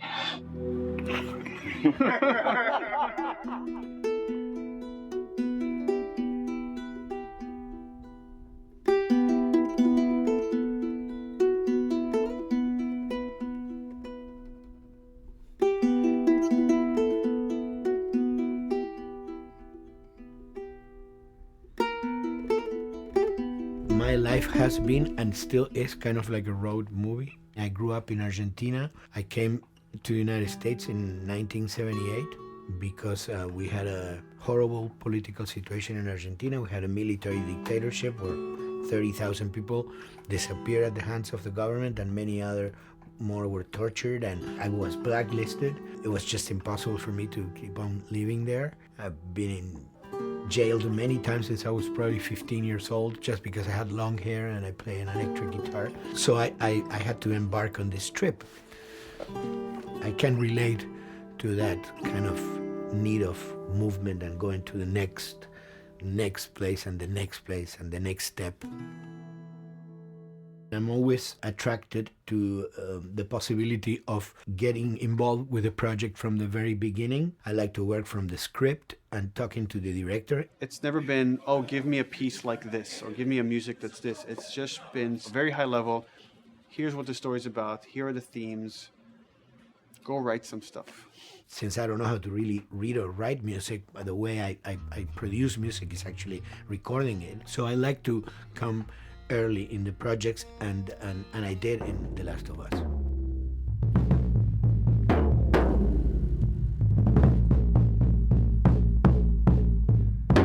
One thing that was fantastic from the very, very beginning was the freedom I had to try and to do whatever I felt could work, you know? As the story was still being written, you could listen to this piece of music and just get a sense of where this needs to go tonally, because the music was still inspiring the story.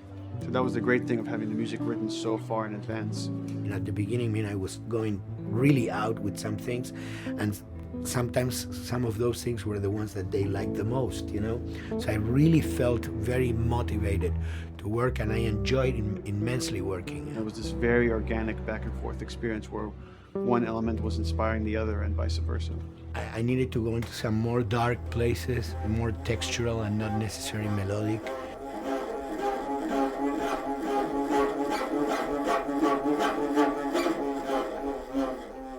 I'm always trying to sort of push myself into playing instruments that I don't know how to play. There's an element of danger and innocence.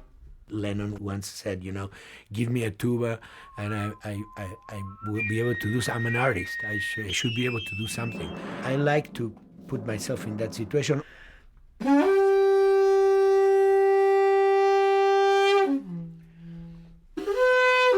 So these are just PVC pipes, the one you use, you know, in construction.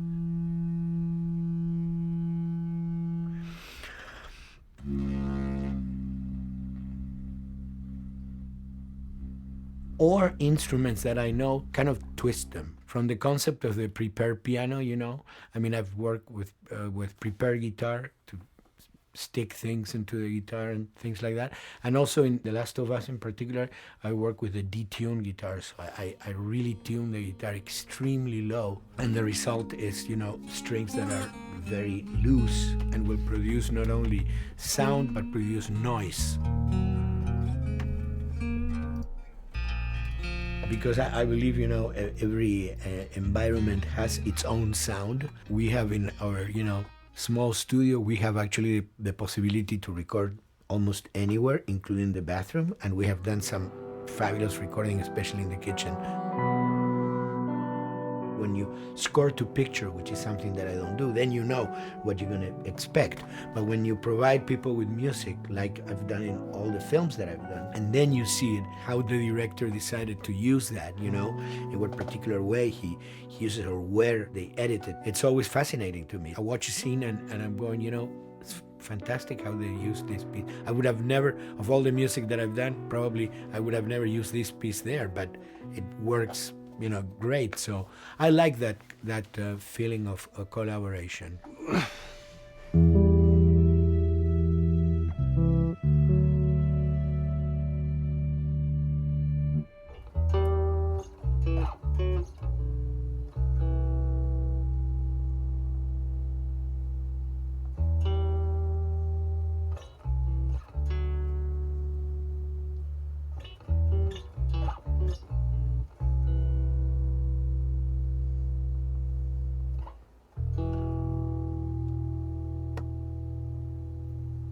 I think, you know, the guys also that work in programming and adapting that music to the game, they should share a lot of the credit for the end result. In the beginning, there was silence. Yes. Then they hired sound designers. Then the they regretted that decision.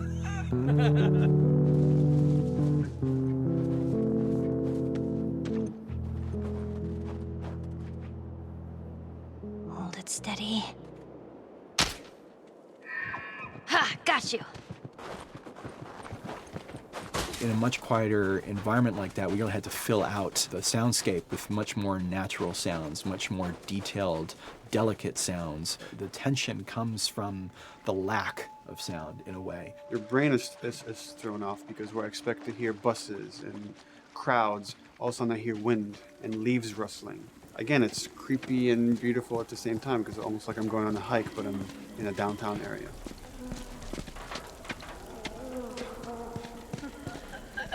Get up over this truck. Let's see what we can find. So Neil, I mean, we were going through the iterations. I mean, he just did not want like yells and screeches and what he called like, you know, kind of witchy qualities, Right. the cackling witch. He didn't want anything like that. It was a little bit of a head scratcher to figure out, okay, how do we make it sound human but not human? Yeah.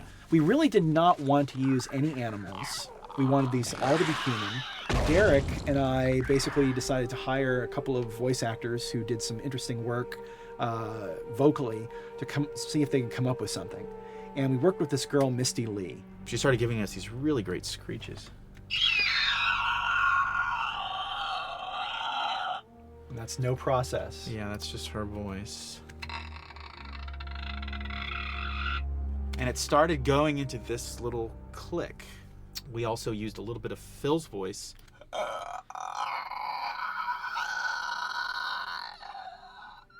We'd combine that also with an occasional, Derek. That's just me, you know, moving my tongue. And what that kind of did was it sort of grounded it all, like maybe in the mouth area, the wetness, all that kind of stuff. And it adds a nice texture, actually. This is a composite of all the bits I just told you about.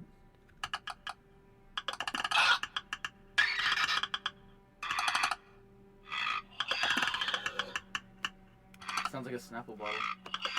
Oh, the lid? Like the lid, yeah. That's a good idea. Fuck, where were you guys like months ago? Why did we think of that? Why did we think of that?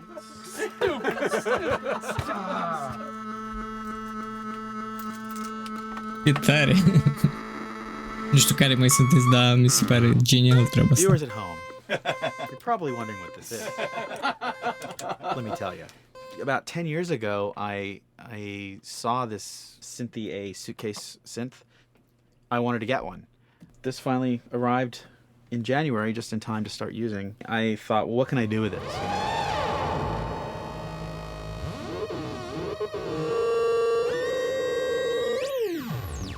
In Lakeside, there's a whiteout that happens, and this thing has a noise generator, which gives really convincing wind sound.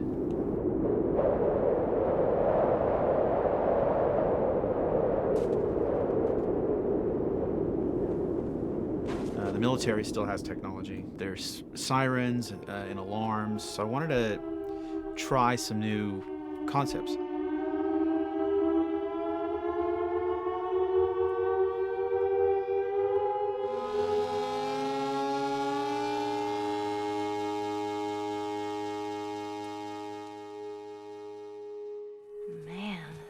What?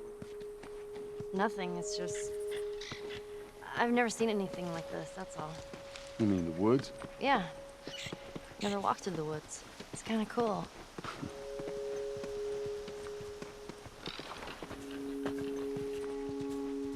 We consciously take in consideration lighting in the beginning. Most of the game, we don't really have any real man-made light sources, so everything is naturally lit. In the past, we could use a lot of artificial light, but in a world that has no electricity. We have to hide most of the time, and that requires getting very close to certain assets.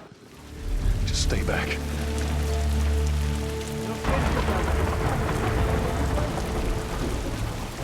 Otherwise, can't. Detail's expensive, and if you build up too much of it, you end up running into technical problems, right? Your engine slows down. When the frame rate goes down, everyone can bring up the profiling tools and see which parts of the frame actually caused the drop of the frame rate. This is the profiling tool. These are all the SPUs. Here's the GPU, and then here's the PPU. You can see here's the main process and here's all the sub-processes, and you can see, tells you how many milliseconds and cycles it's taking. The programmers are whiz at modifying this stuff and realizing, oh my God, why is this thing so big? We're taking 10 milliseconds on this thing. And then that's when they come over and find somebody and hit them over the head with a club and be like, why are you doing this? I love, we put the 30 frames per second goal because that's what we shoot for. Someone nicely put the 60 frames per second goal. It's like, yeah, we're not gonna hit that. Lighters usually can come up with different lighting setup that still looks great, but is less costly in terms of performance. Did you talk to the character artist about her hand? So her face is getting a lot of spec, but then her arm is just like bone dry. You think something we can tweak in shader? We'll have to send back to character team Michael to take a look. I can play with the lights and see if that's creates more spec. Yeah. I've never ever focused so much on lighting and how much sensitivity there is to that here. One of the first lighting scenarios I had to do was 7 a.m. overcast, and I'd wake up early and take photos with my phone. What color are the shadows? What color is the light? It is a master's course unto itself of how to deal with ambient lighting because I've never had to use it so much. Man, this is kind of sad. What is? All this music that's just sitting here. No one's around to listen to it. I don't know, it doesn't seem right. All the characters cast soft shadows onto the environment. Even when there is no direct sunlight or no direct light sources, we still have nice fuzzy shadows. When you're walking down the hallway and you see your soft shadow goes along with you projecting on the wall on the environment, that make everything look real.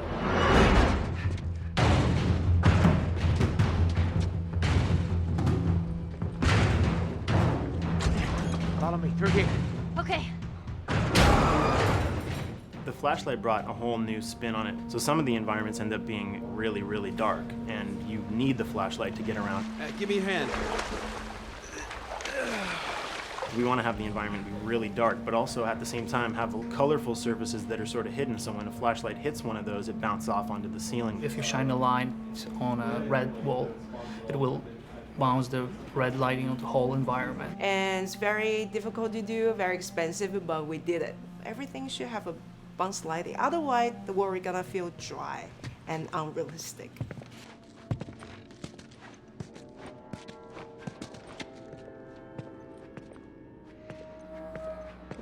I guess this is where the assholes sleep. Slept. This engine is really driven in a way towards a very high level of cinematic control over each frame. And hopefully, if we achieve our goal, you'll see it is beautiful. There are these truly beautiful moments amid all this chaos and destruction. Yeah, once we're done with this whole thing, I'm gonna teach you how to play guitar. What do you say, huh? Ellie, come on.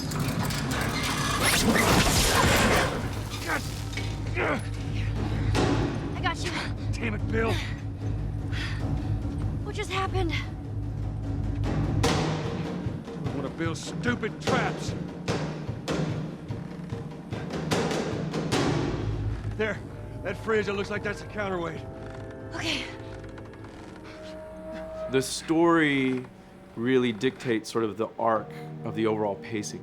storytelling would always want to be subtle. They would always want to keep the world grounded in reality. But gameplay has requirements where the player needs to see this thing. The player needs to immediately know that the enemy is attacking, that this room is dangerous, that this room is a puzzle that you have to solve. What are the things that we can do on the joystick to make you feel the same way that these characters are going to feel when we get to this next pinch point in the story? There's a turn in a scene that we need these characters to take, and we need you to feel it or understand that, and that means you have to play it. Sail! Oh, thank God. Keep running. Doorway, over there. Run!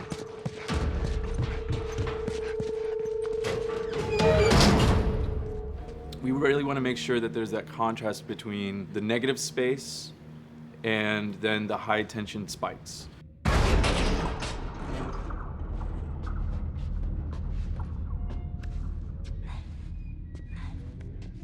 A lot of times we won't play music, or we'll play very minimal music just to let you know kind of the state, whether you're still in stealth or combat has broken out. Hearing someone's footsteps or hearing a person breathing on the other side of the door has so much tension to it. You hear that?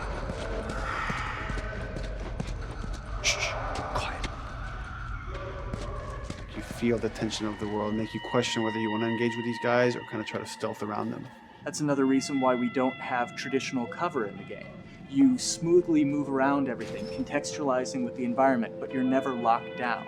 We want the player to, with that crafting system, with the scavenging system, with all of the abilities available to them, to constantly be moving around and changing as the moment arises. Gameplay is all about, I have a limited set of tools, and how am I going to use those tools and those limitations to overcome this obstacle in front of me. And that obstacle might be infected, might be another class of humans that wants to kill me for a bottle of alcohol in my shoes.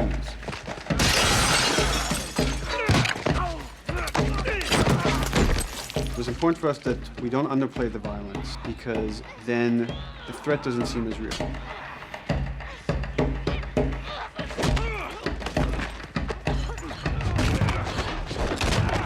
We see video games as this incredible medium to tell stories. We want to treat it as equals to books or comics or TV or movies. This is subject matter that would not be considered out of the ordinary to tell in one of those other forms of entertainment. Fucking hunters. See, this could have been us. We wanted you to buy just the desperation of these people and why they're behaving this way, because it's so brutal. And at the same time, we didn't want to make it so over the top, stylizing it, so then it doesn't become as real. It was important for us actually to hit that middle ground where it's kind of disturbing. That glint that's happening on that curvature, it'd be good if there was a way that we can guarantee that from this angle, we're seeing it. It seems but really it's flat. overall too bright and opaque. Yeah, looks like paint. Yeah, see, the blood on the ground works really well. It's something about the other shader is messed up in this environment. We got to fix that to unify the look. Shouldn't make you giggle or laugh or any of that. You should be kind of appalled by what you have to do, but you understand why you're doing it.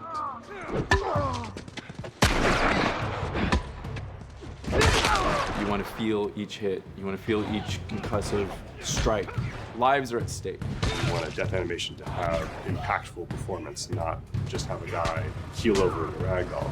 In real life, a guy hitting a guy takes a half a second, but in the game world, you want that to be as instantaneous as possible. I lived my whole life in this very ugly test level. I basically just fight dudes in here all the time. Almost every move is divided between like an intro and a swing. And one of the many things I have to end up doing is like counting frames and being like, okay, on frame 18, I want you to get out of here. I want you to be able to start moving.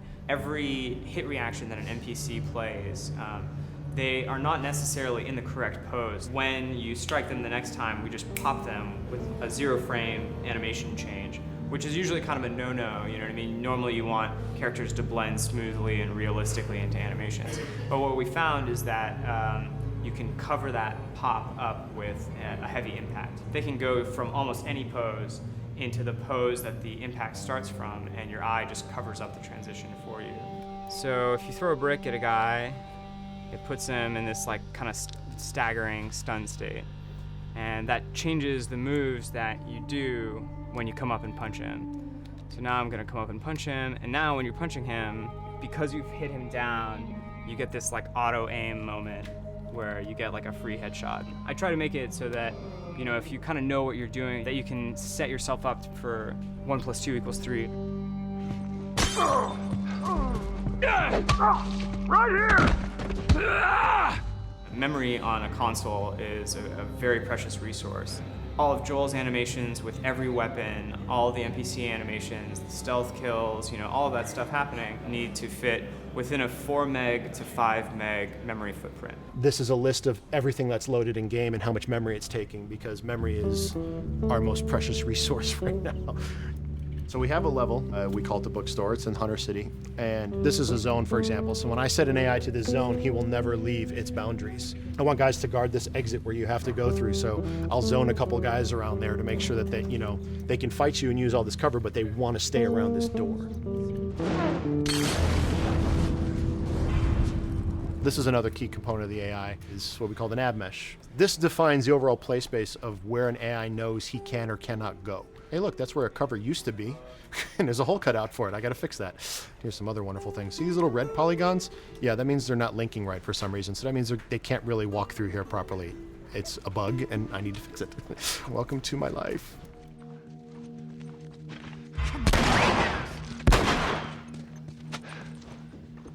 Hey!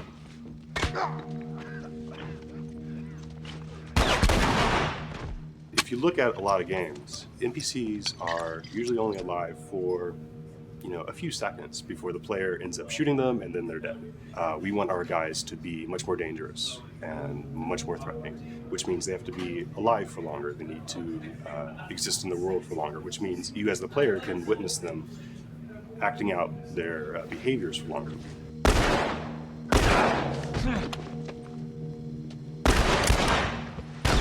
So we've been working really hard on our AI systems. Back of the box, biggest bullet is going to be like AI. So we tried a number of different prototypes with the buddies, including having Ellie be super independent of you. She would try to flank the enemies, get behind them, or get between you and them. And a lot of times those decisions should surprise you, just like a real person, a real character would surprise you. And we discovered after many different prototypes, the best thing for her to do generally is to stay very near you. You need the exploration, you need the scavenging, you need something to say like, okay, if we just crank it to 11 the whole time, then it's pinned up there and there's no time to breathe, no time to assess or analyze, and no time to really contrast. There's no way of shifting the pacing.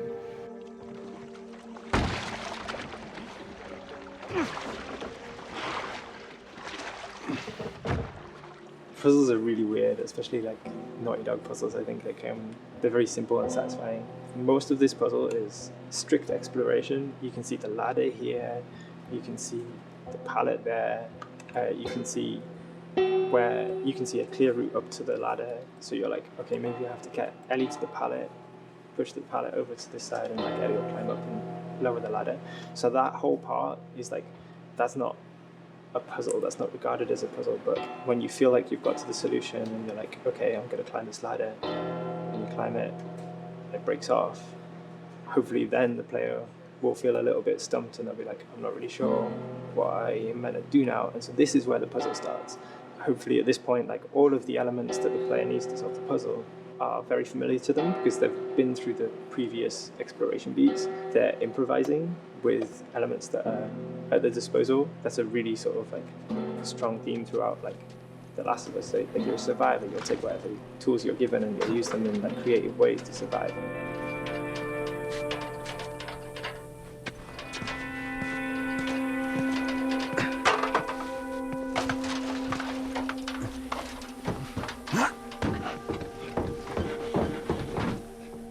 We set out to create something kind of new to Naughty Dog, this crafting system. Our lead designer, Jacob Minkoff, he got this book of like the survivalist handbook and homemade munitions and all sorts of funny stuff. Just start reading about okay, if I was just wandering around in a collapsed society, this world, what stuff that seems like I could find? Alcohol and sugar, if you want to make a smoke bomb. It's difficult to balance the right amount of resources against what you think the player's going to need and making sure that the player feels like they're getting just enough to survive, but not too much that they feel like they're a powerhouse. We wanted you to be forced to make some choices in the world that showed how depleted the resources were. So if there's a particular point in the story where the characters are having a particularly difficult time surviving, then we want you as the player to be finding fewer items, farther apart, harder to survive. We will item starve you at the same time that those characters are feeling starved and worn out. Then you expose something to them. Oh, here's a cache, and if I can just get into that cache. Oh, look, there's a wealth of things in here. God, I was so worried. My health was low. If I had run into a combat, because it's always that thing in your head, it's that Hitchcockian thing about the danger that you see is less meaningful than the danger that's in your head.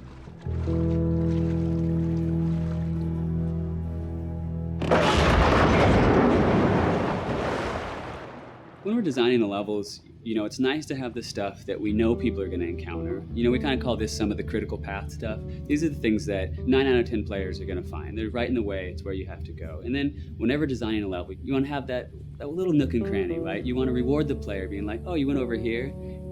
And then you also want to have that other second nook and cranny. The player is supposed to go place a ladder here and climb up through the rest of the hotel.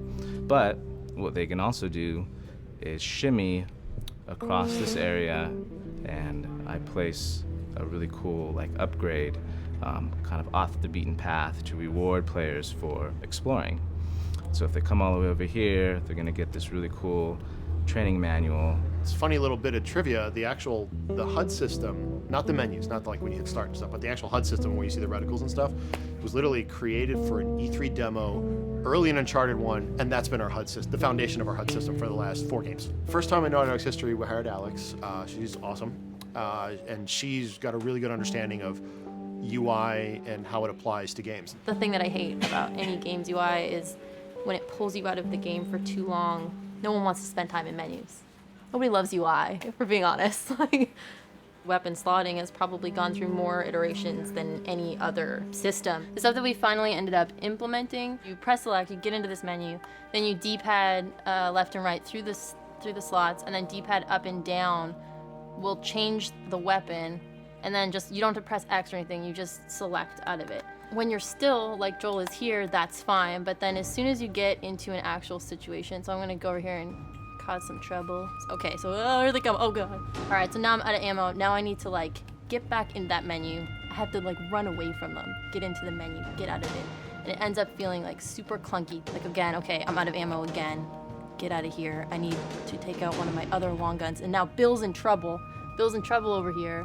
And I've got to I'm in a menu now and it's oh shit, whoever designed this UI is so bad. What were they thinking? Bill's gonna die.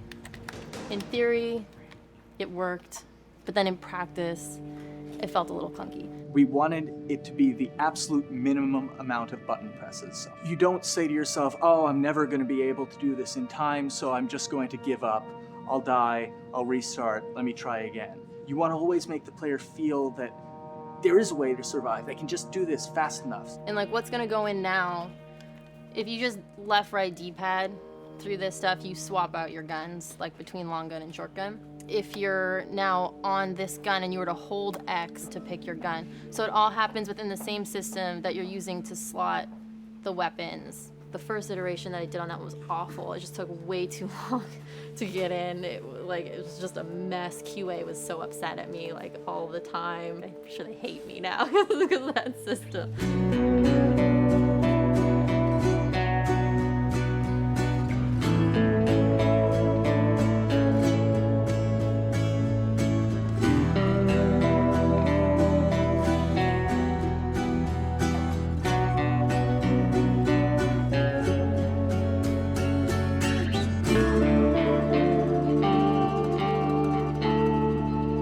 I think the way the industry is kind of maturing and changing in general, you're seeing a lot more focus and importance on refinement and polish. So having internal QA really helps.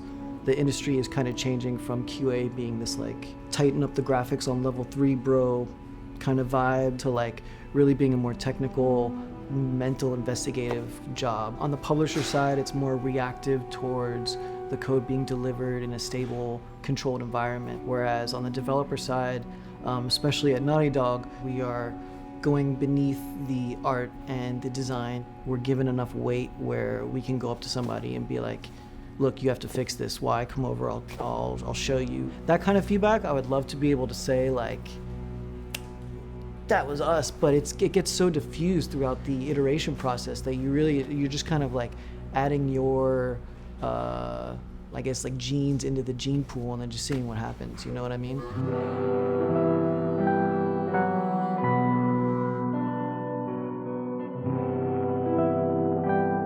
Everyone's working all the time now.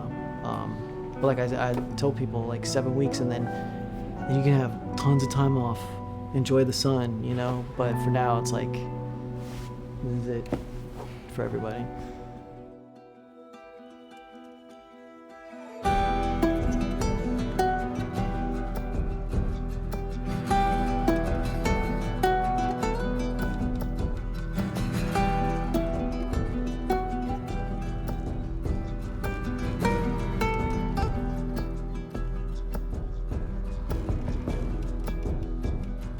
Crunching is part of making games. I feel it's human nature, right? If I'm gonna have a guest at home that's gonna come for a couple of weeks, I'm probably gonna clean their room just the day before they arrive, right? And I think it's the same thing. It's just like everything comes together at the end. I personally enjoy crunch. I think you get this like absolute laser focus because it has to come together. There's a camaraderie that also comes There's a camaraderie, totally, yeah. The vibe is everywhere, you know what I mean? Everyone's kind of like giving it 150% at this point. We're getting there, right? You start to get these glimmers, and I don't think anyone who doesn't make games realizes how late in the process you get those glimmers. 1 week before we shipped that press demo, we're all like, this kind of sucks. What's going on here? It's like, we need to dig down and find this. And in 1 week, the fun came together. Like you're shooting at a guy and then somebody flanks you and you hit him and you avoid the other guy who's shooting you and then you flank and go behind cover and you're like, oh, that 5 seconds in that 15-hour game was really, really fun. How do we make that 5 seconds happen thousands more times? My favorite video game is making video games. It is as challenging and as complex and as interesting. If we had to like try all the things that didn't work, what's hard about crunch? It's like marching through that swamp of it not working. I mean, nothing's ever really final because you can always make something better, always. So we're constantly changing and constantly reiterating and trying to make it better and better and better pretty much until we ship. As an artist, you're never really happy with your work. You could be given like 100 years to work on something, you'll still find things to nitpick and things to fix. Yeah, you can work on the game for 10 years and you'll still be crunching at the end. So it's like, okay. All of a sudden, it's like getting ready one morning in the shower, and I was just like, oh yeah, I'm about to ship another title, and this is gonna be a really good title, and it gets you excited, and you're like, all right. Do I think the game's gonna be good? Yeah, it's gonna be awesome. I think it was good a little while ago, and now we're gonna make it extra kind of good. Amazing. Yeah. What it will take to get there in these next 5 weeks is gonna be a lot. I'm excited. I have faith. Every time we're shipping a game, it's terrifying.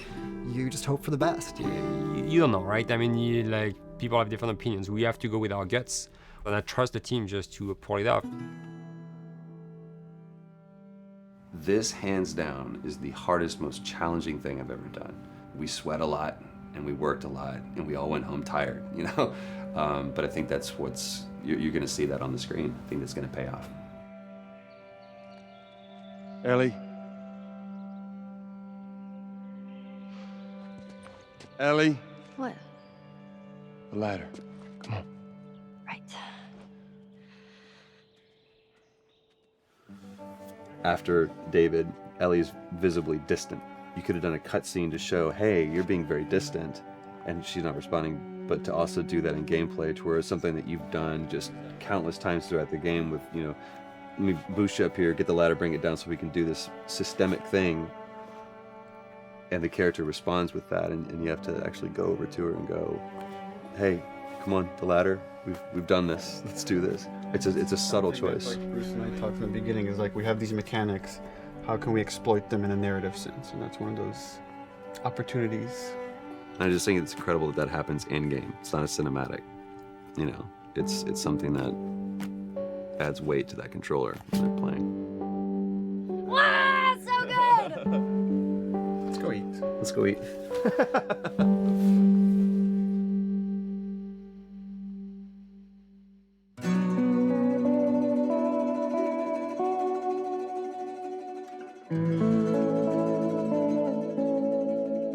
Bă, tare tot procesul, cât au lucrat, cum au lucrat. E genial.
Bun, și asta ar fi cam tot cu The Last of Us și partea 1. Partea 1, adică din partea 1, adică jocul în sine, dar și DLC-ul. Sper că în viitor o să pun mâna și pe un PlayStation 5 să încep The Last of Us partea a doua. Dacă nu apare pe PC, o să-l încep pe PC. Până atunci, la revedere!